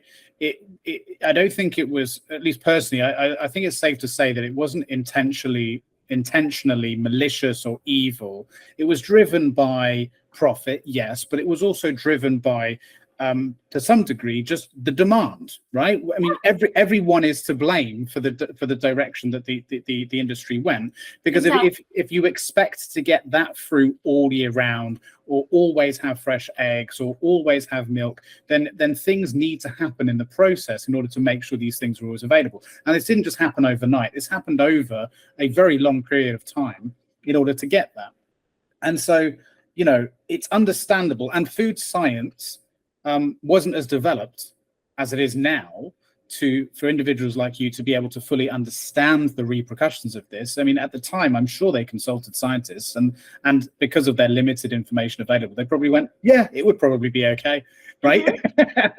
Yeah, just do it. It's fine. I'm sure it'll be fine, and there's a minimal amount of accepted harmful outcome in these things, right? In the same way that there's like a minimal amount of like rat feces that can go into food products, or like a minimal amount of dead animals that can fall into products in factories. Like there's a minimal amount, and the problem is though, it's not taking into consideration that if a minimal amount in one food item and a minimal amount of food in another food item, it's all added together, it compounds to be a really big fucking problem. Like that's the thing we're seeing, right? So correct. And I don't disagree with you.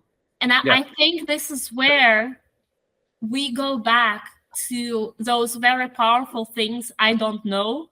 And once again, not uttered in the stupid, I don't know, like leave me alone. But we are pioneering this world. We don't know. Bear with us. Maybe it would be great, and maybe it would have effects down the line. But, let's take... Either we decide to take that risk altogether, or we decide not to take that risk altogether. Exactly. So I don't disagree with you, and I think it just boils down very nicely to this conversation of innovation. What is innovation? How do we feel about innovation? I feel that there's also a psychological moment about it, the expectations, because if you tell the general public that we know it's safe, and then it turns out that it's not, you have a huge amount of outrage. You lose the trust of people. Nobody believes you anymore. I really think that there is a beauty to say, well, we invented this, and this is what we observed, and be transparent with it. and we haven't seen what it does in 20 years, but do you think it's worth trying? Yeah, I mean, I often refer to modern society as the MVP of the human race, right? It's we're still prototype of what we could be. We're not quite there yet, and I think feeding humans is one of those things where we definitely haven't got it down to the way it should be or will be. It's going to take a long time before we get there. This is just the first version of that infrastructure, or the first, version of that global infrastructure, let's say. But it needs a lot of refinement to get better. Do you, okay, so there's a couple of things I wanted to ask you about the things that you mentioned before as well. At one point you mentioned that palm oil and vegetable oil is poison. What do you mean by that? So our body needs certain building blocks. And, we think of it as macronutrient and micronutrient. And then all of the vitamins and minerals, which are also very, very, very important. But let's take macronutrients. Those are your fats, proteins, and carbohydrates. They are the major building blocks of everything in our body. So there are certain, fads that challenged the way the society was developing. Like, for example, in 1950s with Ansel Keys, who exonerated the sugar and demonized the saturated fats. We now, 70 years later, having a society that is very vitamin D deficient and very estrogen and testosterone deficient. Hormones are out of whack, nearly everybody. Why? Because the very important part of both vitamin D and testosterone, or all of the hormones, are healthy fats. And people were afraid of eating butter, having real cream, full fat, not half and half, not skim milk, none of that. I had this very fun conversation with one of the doctors who is a big influencer, and we were discussing that with the vitamin D deficiency. People say, "Oh, we don't have enough sunlight. This is why we're vitamin D deficient." But sunlight is just a physical actor on a substrate that turns into vitamin D. What is that substrate? Do you want me to tell you? Go ahead. Cholesterol. Right. If you don't have cholesterol in your body, you can put yourself full of solar panels and stay out on the sun all day and you still be vitamin D deficient. Right. But because cholesterol is what the cholesterol is the molecule that changes the conformation when the photons or sun rays acting on it and turns into vitamin D. Vitamin D is not a vitamin. It's now called vitamin hormone D because it is involved in so many different aspects. And, once really, again, I didn't know that. That's interesting. Yeah, look it up. It's there. It's an endocrine factor. It's an immune system factor. It's a bone density factor. It's involved in the entire body function. So are all of the hormones, specifically testosterone. It's called testosterone. Steric means it's a fat. So for hormones to be produced, there has to be a good amount of saturated fat that turns then through the biochemical processes into the final things. Why did I say that hydrogenated vegetable oil was poison? Because they are not the proper fat molecules that are the right building blocks for the hormones and other process in the body. In the same way that you mentioned about cocoa fat or butter as being the proper fats, whereas right. If it's not pressed, especially if it's not pressed out and like filtered and deodorized and because you can put any substance through a process and get adverse reactions from it. I mean, this is the science of chemistry. Chemistry is just, you know, your periodic table, and none of it is either good or bad. Like, I'm not saying that it is good or bad. I'm saying that within our system, it doesn't interact harmoniously. Because so before hydrogenation, when they got white and solid, they were liquid fats. They are liquid at the room temperature. That means that they are polyunsaturated fats. That means that the bonds that keeps the molecule together have kinks in them, so to speak. They have double bonds in number of places. So they're not aligning themselves in a two-dimensional kind of ways, one after the other. They are messy. This is why they are liquid, and we can fry things on it. But within our body, if we are lacking the building blocks for the fats, they are being used as those building blocks. And if you think of the Lego, and you have one type of Lego, and then you bring kind of the crippled blocks, and you start inserting it into like a building or a castle, or I don't know, the ship that you're building out of the proper Legos, it's gonna start creating gaps. It's gonna start creating instability. And when you have huge enough number of them, what's gonna happen with your nice structure? Gonna break. Yeah. It's hugely complex, isn't it? And that's the thing I think that's so difficult for people to wrap their heads around is, you know, I didn't know that about vitamin D, for example, that it's recently been, or maybe not so recently, but either way, been recategorized as a hormone. And I think this is the thing that's so difficult for people to wrap their heads around, because, you know, even just the mention of cholesterol, you know, everyone's been told all their lives to watch cholesterol and saturated and non-saturated fats and mind your intake and this, that, and the other. And it's just overwhelming. Have you heard of a man called Brian Johnson, the millionaire out of California?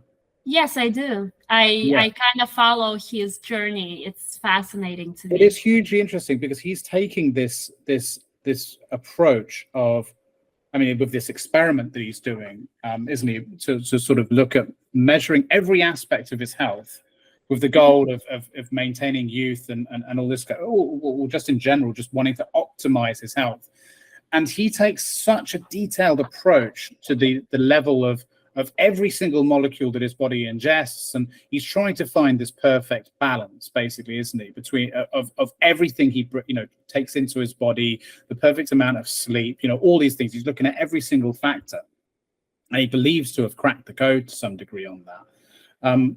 But I mean, he's a millionaire. He's got the time to do that, right? He also gets blood transfusions from his 16-year-old son. Right. Okay. That's weird. I mean, it is. So yeah. I mean, like, regardless of how much I respect and a big part of longevity community, I would not want to put my beautiful daughter that I love and be like, okay, you are perfect, healthy, all of your systems are working. Give me some of your like growth factors and blood. That's so I can like. That's almost cultish, like vampiric kind of thing, like like people who bathe in the blood. Kind of looks like that. No, yeah, it does. I really do respect him and like him. I like his journey. I mean, it's interesting to me as a scientist, but he does kind of look like a vampire.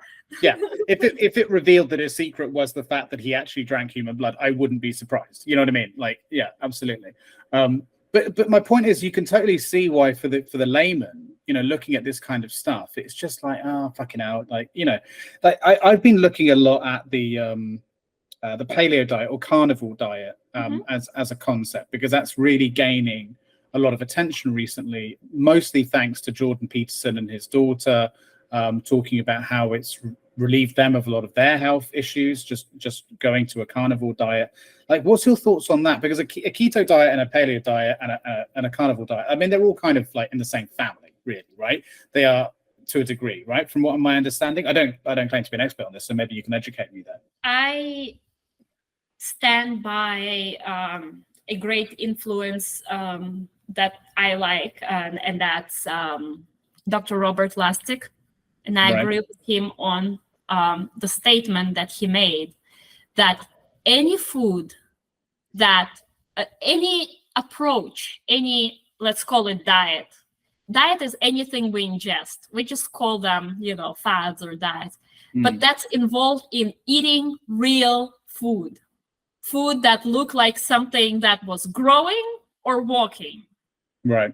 Would be good for us, because we evolved eating, foraging and hunting, unprocessed or minimally processed, right? Because cooking is also processing, whether you're like grilling or you're frying, or it's also processing. So, and then when you start thinking of that types of processing, if you're, for example, sauteing something, what are you sauteing on? Are you sauteing on, say, coconut butter that is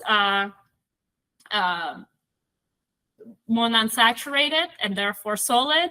Or are you sauteing on, for example, grapeseed oil, which is great in withstanding high temperatures, but it went through all of the, extraction and deodorization and things like that.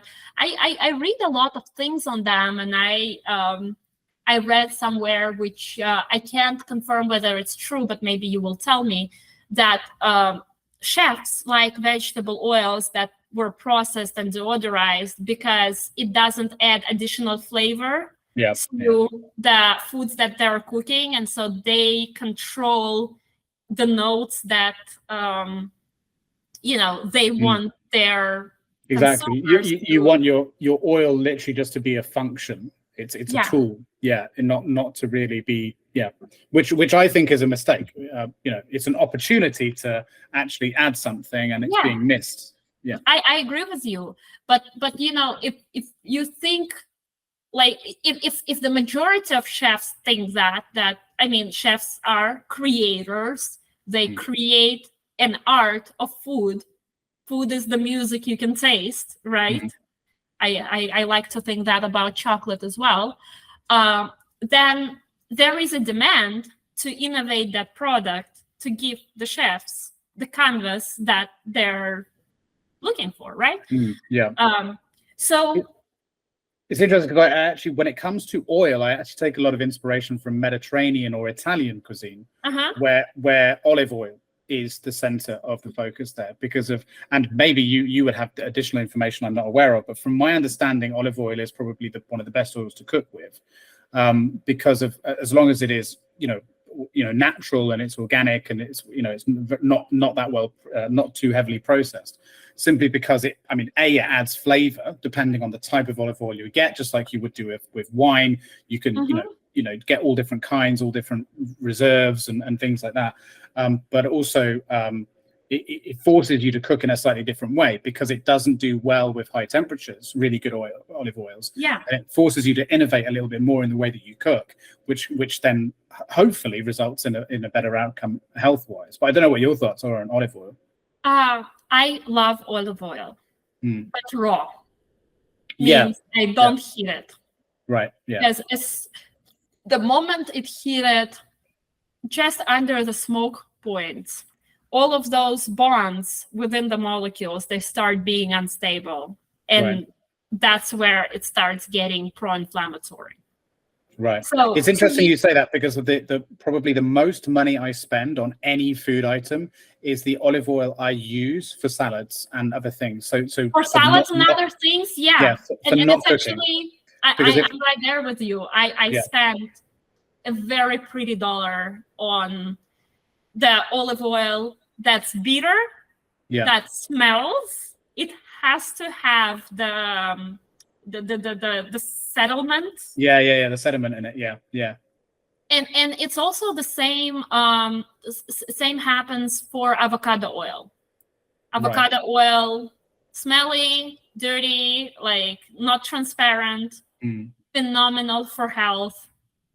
As far as cooking goes, if I need to fry something, and as I said, there's a lot of people who may yell and scream, and I would just say to each their own. I would cook on coconut oil because it has a very high tolerance for temperatures. And I would cook on like duck fat and ghee and things like that. Actual animal fat. Animal fat. And that's very much the rules with the carnivore diet, isn't it? It's like animal fats, butter, and meat, and that's pretty much it. That's pretty much what they the only thing I am the only reason that I am not on the carnivore and I prefer keto is carnivore doesn't allow you to eat anything that grows. And we need to eat plants. We need plant polyphenols. I mean, if I were carnivore, I can't eat chocolate. That would be horrible. But why live if you can't eat chocolate? although, have you ever tried red meat or certain meats with chocolate sauce? I have not, but you piqued my curiosity. So it's actually quite amazing. I've worked as you know, I worked as a chef, and there were a few dishes that I've cooked and also come up with certain chocolate-based sauces, and every chocolate sauce is different, just like you've got different chocolates, work with different types of meats. Duck, for example, works really well with chocolate. Beef works insanely well with chocolate.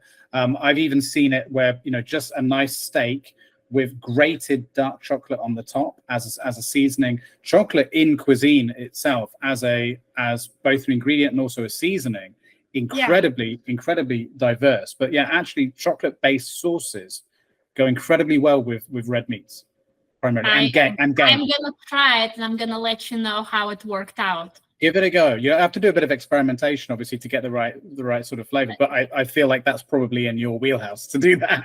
But at the same time, I love. I love certain microgreens. I love salads. Me too. I love salad. I don't think that's why I could ever do the carnivore diet, because I love just love tomatoes. vegetables.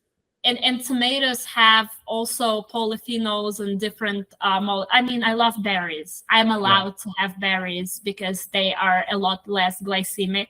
So I would eat like blackberries and blueberries and very occasionally raspberries. But once again, so fructose isn't like it is allowed. It is permissive. No.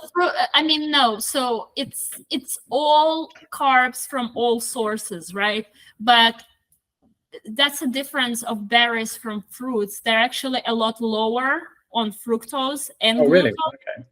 Okay. They have a lot more of other alternative sugars that are not metabolic, like things like allulose and other rare. Any natural product is like a conglomeration of all of those different things, and and plus it has fiber, right? So there is a difference in metabolism of if a person would eat an apple or a person would eat an apple juice. So nature never gives poison without a remedy. So the remedy for sugar to mitigate the insulin spikes is fiber. Fiber blunts them. And plus, I don't think I've ever heard it put so eloquently as that. Nature never gives poison without the remedy. That's such an eloquent way of putting it. I never really thought of it. Even if we think about the pharmaceutical, right? Let's take aspirin. Aspirin was isolated out of the willow bark. And although aspirin is generally recognized as safe, it can sometimes cause like in stomach ulcers or stomach bleeding. But there are cultures when they just grate the willow bark and take that for fever and pain, and they don't get the same result as the pure isolated acetyl salicylic acid. So we have to think of foods, that's how I feel, in the wholesome way, the way it's evolved. Because even, the selected foods with, specific traits and qualities and, increased sweetness, they're still better with the fiber that comes along with it because it's still healthier. Because if you juice them, it's just sugar and water that's in there, and now the fiber is gone. It's metals on the filter. One last question on this topic, and then I've got one other question to ask you, and then I'll let you go if that's okay. Because I know we started a bit later, so if that's okay, we'll go a little lower. But, no, I still have time. Oh, good, thank you. So let's assume then. Well, let's talk about this diet. So keto, just focusing on meats, healthy animal sort of fats or real fats from plants and plants, right? So just going back to, like you said, eat real food, as Robert Lustig talks about. The problem there for a lot of people then is, well, where is that food coming from? Because still plants are, like we talked about, they're still being processed. Even plants are being processed. They're still getting sprayed, and you can go organic, and there's even issues there. And then we also have animals that are being pumped full of antibiotics and steroids.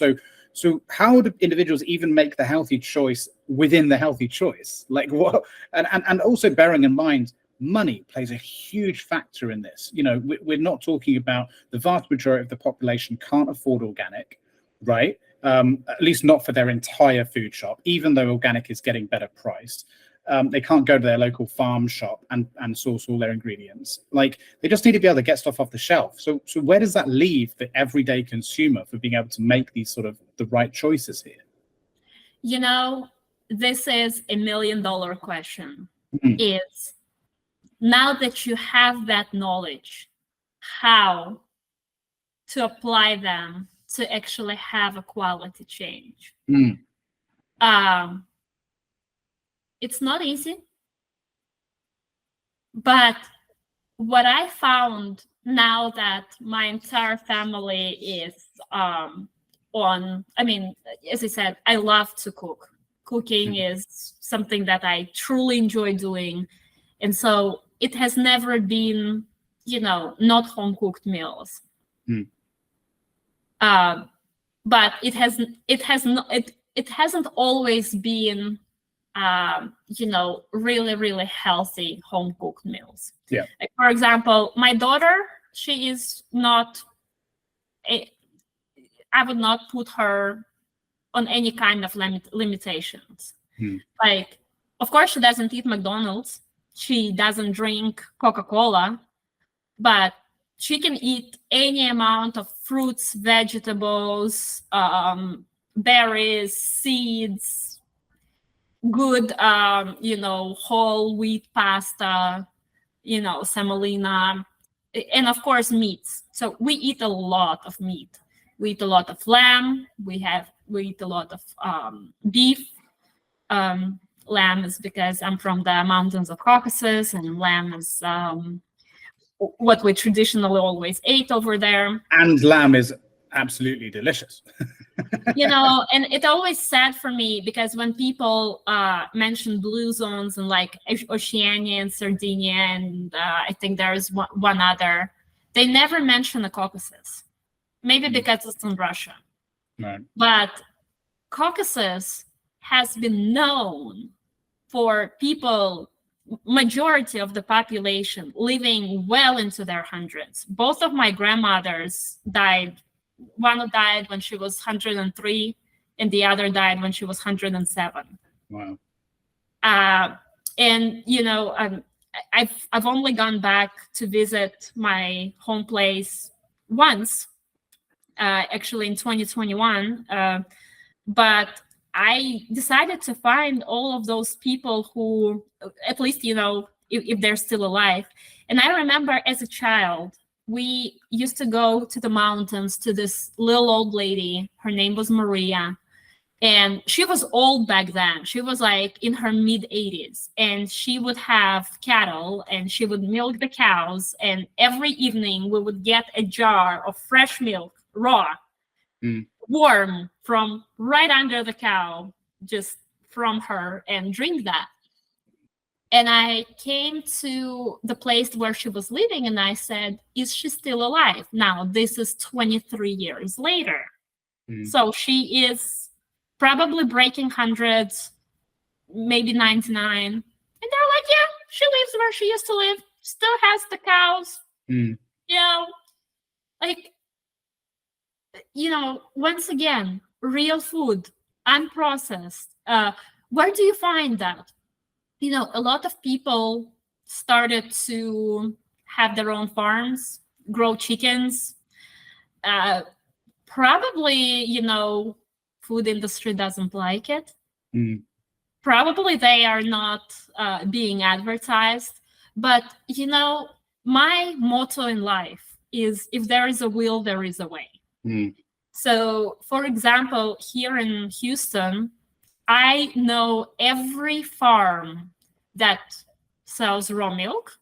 Do they advertise? Of course, no. But there are communities on Facebook and, probably on WhatsApp and Telegram and, all of those local apps, when people who are seeking healthy food, they can find it. Because, when I was pregnant with my daughter, especially because all of her systems were developing, I was very cautious about everything I ate. And, drinking raw milk didn't scare me. I know I've heard some really, really mixed things about that. I've heard some scientists be very scared about the rise in popularity of raw milk, because it's apparently got some real health concerns there about. But why are they scared? I'm not entirely sure. I mean, I'm not. So that's a good question. Yeah, but I've heard about that. Just basically that the pasteurization process is there for a reason, and it's not necessarily that new in terms of a form of processing, and that it's a very important way of making sure that what we're consuming is safe, because there's a lot of natural elements, from what I understand, in raw milk that can be quite dangerous to humans. Yes, there can be some bacteria. Usually farmers check for it and they have a log, and they actually send the milk to the lab, or there is a person from the lab who comes and who checks for it. Right. And you can ask for the log and to see how much of what per part is in that milk. But like you said, every natural food will have its own antidote to its own poison, right? So. Exactly. The thing is, we have a huge part, which if you want to have part 2 to this, I would love to talk to you about, and that's called microbiome. Yes. Yeah. Microbiome hugely fascinating. Yeah. Is the center of our health. Microbiome can be protective of cancer, protective of inflammation, or can accelerate it. And the thing about microbiome, we are more bacteria than we are human. They outnumber our cells 10 to 1. And the first question always should be, how did they get there? Babies are born sterile. They come out of the mother's womb. They are in an enclosed facility. They have no microbiome. They need to be exposed to the bacteria over time. But they should be, because otherwise, kids who live in extremely sterile environment where moms just like Cloroxes everything, are more likely to develop early childhood diseases and specific cancers, including leukemia. Why? Because they don't have bacteria to protect them. How do they get it? Kids should eat dirt. Yeah, through the environment. It's funny because I when I was a kid, I was very, very seriously asthmatic, to the point where my heart stopped and I stopped breathing after an asthma attack in hospital. I was clinically dead for a couple of minutes when I was a kid. Yeah. They managed to bring me back somehow, and then for a long period of time I was on a very long course of steroids, on a machine that helped me with breathing and all sorts of stuff that I had to take home. And one of the things that my mother at the time, bearing in mind this is in the 80s, she was being advised by the doctors to do, was to clean the house non-stop. Dust mites, that was the issue. Dust mites, dust everywhere. So clean everything, clean everything, clean everything. And when I had this attack, even though she'd been following all the advice, she was like, well, this clearly isn't fucking working.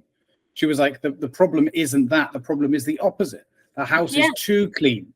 He's not building up a tolerance. He's getting worse. He's not getting better. So she was like, do you know what?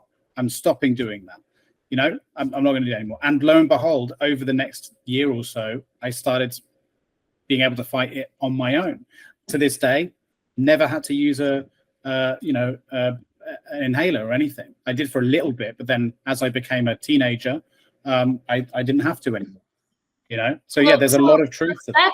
That's actually, your story is a testament, or at least one of the challenges to hypothesis of, you know, over pasteurization.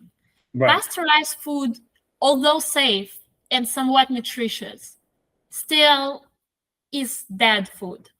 Because but I suppose it's important if you've pumped your cattle full of antibiotics and various different chemicals, because now actually you're not removing the natural phenomenon, you're now removing the potentially lethal phenomenon that you've introduced in order to increase milk production, to prevent diseases amongst cows all shoved in together and all this kind of thing, right? But you know, there's plenty of farms with grass-fed cows who has never been injected. And as I said, this is becoming more and more popular here in Texas. And you can see them grazing. So they usually milk them at around 5:30 in the evening. And then, you know, maybe like 7:30 in the morning. We never make it that early in the morning because we all like to sleep. But when we usually get our milk is the evening. And when my daughter got a little older, when she was like 3, we would go there earlier because she could see, you know, that large pasture, they're all grazing. They're actually not inside ever. They don't even sleep inside. They only like walked in one by one to be milked and then just escorted out. And I think those humane practices where, you know, chickens or cows or, you know, lamb, they roam free, they graze. And then, you know, we ask the farmers once again, you know, are there antibiotics? People in the lab, which I used to do for fun when I was younger, I would take foods and I would put it into mass spectrometer, especially store-bought food. I found so many interesting insights. I can imagine, yeah. But, you know, once again, eggs. There are farms with free-roaming chicken who are not just fed corn and bulked up, but, you know, they go and they pick on grass, and the chickens are omnivores. They need to eat bugs. They need to eat grass. They can eat their own eggshells if you take the eggs and you throw the compost.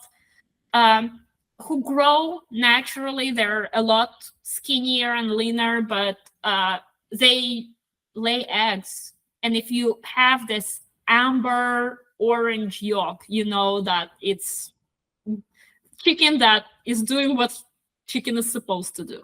And I suppose it makes sense, right? I mean, at the end of the day, if we're talking about the things that we're putting into our body and what we're consuming to ensure that we've got a balanced existence and to fight potential health concerns, well, then it makes sense that we should be concerned with what the animals that we are consuming are consuming. It's a chain, and it needs to make sure that we're aware of that entire chain. And it starts with everything, right? It starts with the sun and works its way round through photosynthesis and into living beings and the living beings that eat those. Going back to how, you know, So once again, I believe that if it exists in Houston, which is the 4th largest city in US, it very likely exists around a lot of the major. Oh yeah, absolutely. But the problem is just accessibility and price. That's the problem. But the thing is, that's a myth, because I know now I get my beef from another farmer. So I get my milk down south, which is an hour drive, and I get my beef up north, which is an hour drive. The slaughterers, the people who, the farmers who slaughter their own beef and lamb, they actually they are in the groups on Facebook, and specifically this one farm, the lady is on Facebook. There is a group. She announces like, okay, we're gonna slaughter 2 cows on such and such date. You guys tell me which cuts you want and how much, and we will reserve it for you. You're gonna drive down. It's actually cheaper. It's like we pay $8-9 a pound for grass-fed, freshly slaughtered beef. So I usually get either ribeye or New York steak. I eat my meat with as much fat as possible. I mean, the cheapest I can get it at the store is $11.99 in Costco. The problem is it's inconvenient. Yeah, you have to get in a car and you have to drive. So usually what we do, not to do it every 2 weeks, is we coordinate with some friends, and one time I go pick up the meat and she comes to my house, and one time she goes picks up the meat. So we make it only one time travel a month. Yes, inconvenient. Yes, you can be playing video games or watching TV, but then. Well, I think for the average family, it's not even that. It's the average family trying to make ends meet. I mean, not even thinking about single parents, but like just the average family, can be working sometimes more than one job to make ends meet. Maybe still not even managing to make ends meet. Multiple mouths to feed, rent that's going up, electricity bills going up, like everything is a struggle. And when there is time to do the food shop, which is, maybe, if they are cooking fresh from home, which is a whole other topic in it itself, which people aren't doing enough of. But even if they are confident enough and have the skills to do that, when they do have time to finally go out and do the food shop, they don't have time to go to multiple stores, let alone multiple locations across different geographies. I'm fortunate enough that I have the skill set of cooking at home, as do you, and I prioritize the food shop in a way where I will go to different stores because if I want to get the best that I can.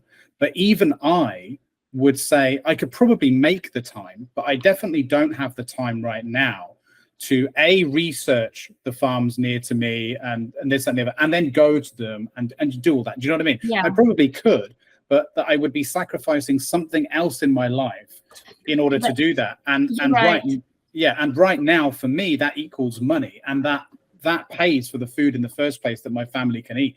And so I know I'm in a privileged position already. The vast majority of the general public, the average person, there's so many challenges to this. And, even knowing how to cook, like I said, is the first one. That's the first barrier. And then it's like the next one and the next one and the next one. And I think that's where the problem is. We trust that the choices we are presented in the supermarkets are the best ones. And it shouldn't be on us to figure that out. It should be on the people presenting us with the choices that they are the good choices, I think that's the issue, isn't it? But look, I feel like we could talk about this forever. So I'm gonna, if you don't mind, one last quick question, and then I'm gonna let you go, because I have to ask you about this. And there's the cancer treatment that you developed, that you invented. What stage is that at? Because you said that you were fortunate enough to be able to take advantage of that for yourself. But is this available to the general public? Is it still going through trials? Like what's going on with that? It's done with trials. MD Anderson actively uses it, as far as I know. My cancer was discovered fairly early at the stage 2B. Right. The reason it was discovered early is the manifestation was very, very clear. It was tumors that came from each hair follicle. So I was all covered in tumors, my back, my arms, and they were white and they were raised. Right. And so I was like, I had a fever and my lymph nodes were swelling and going and swelling and going for about 2 months. I couldn't break a fever for 2 months. And so I went in and they took a biopsy and it was what it was.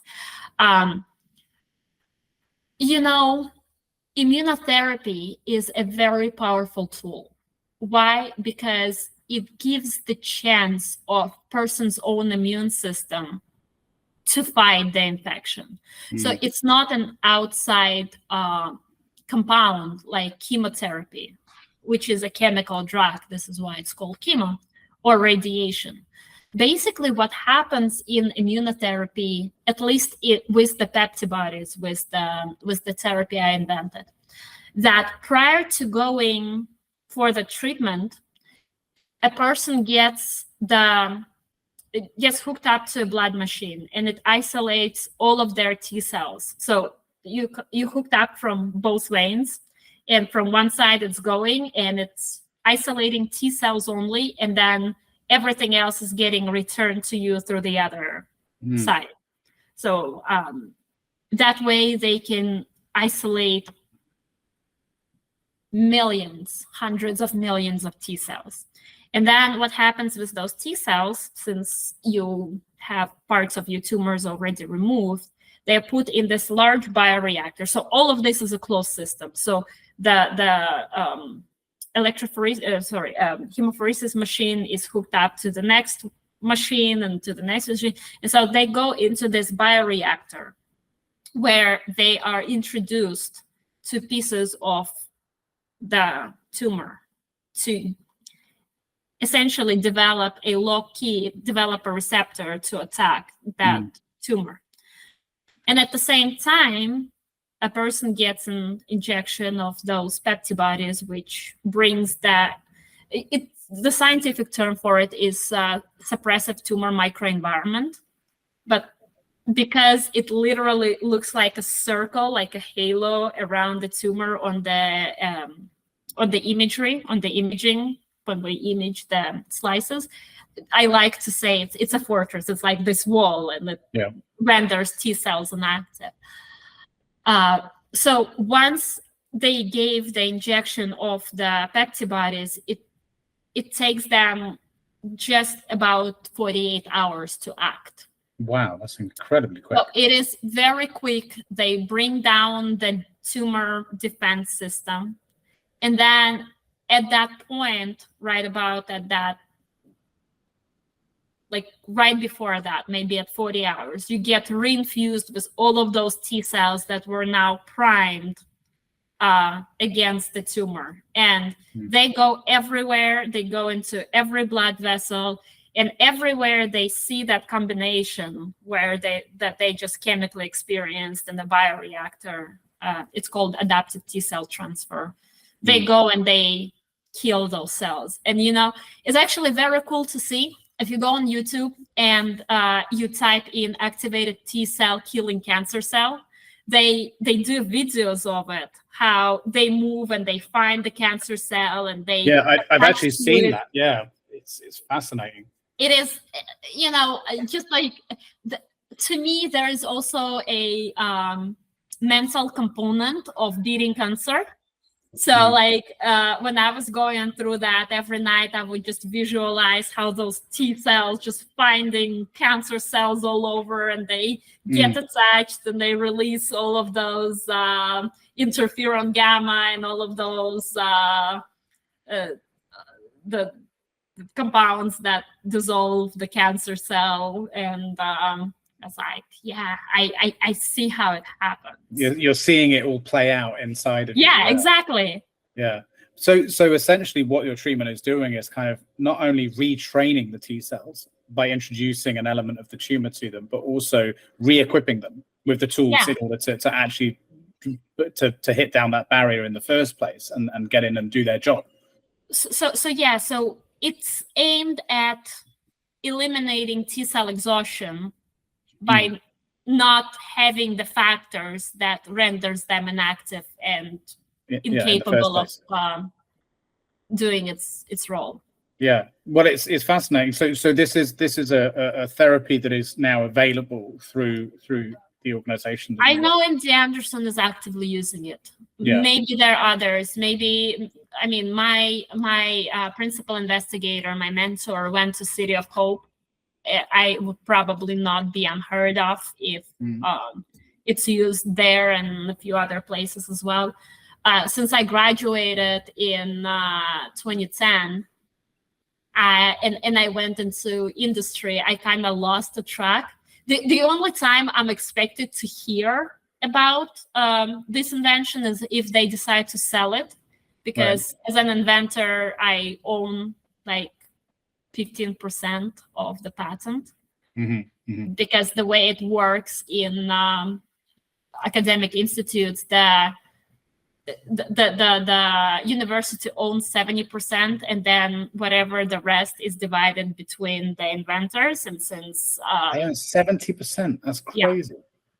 So another fun things we can explore is when you're when you have a job at the university, scientific or not, you have to be very careful in inventing anything, because you have to read the laws, but more often than not, even if you do it in your garage and it has nothing to do with your job, just by having a job at the university entitles them to own your invention as long as you're working for them.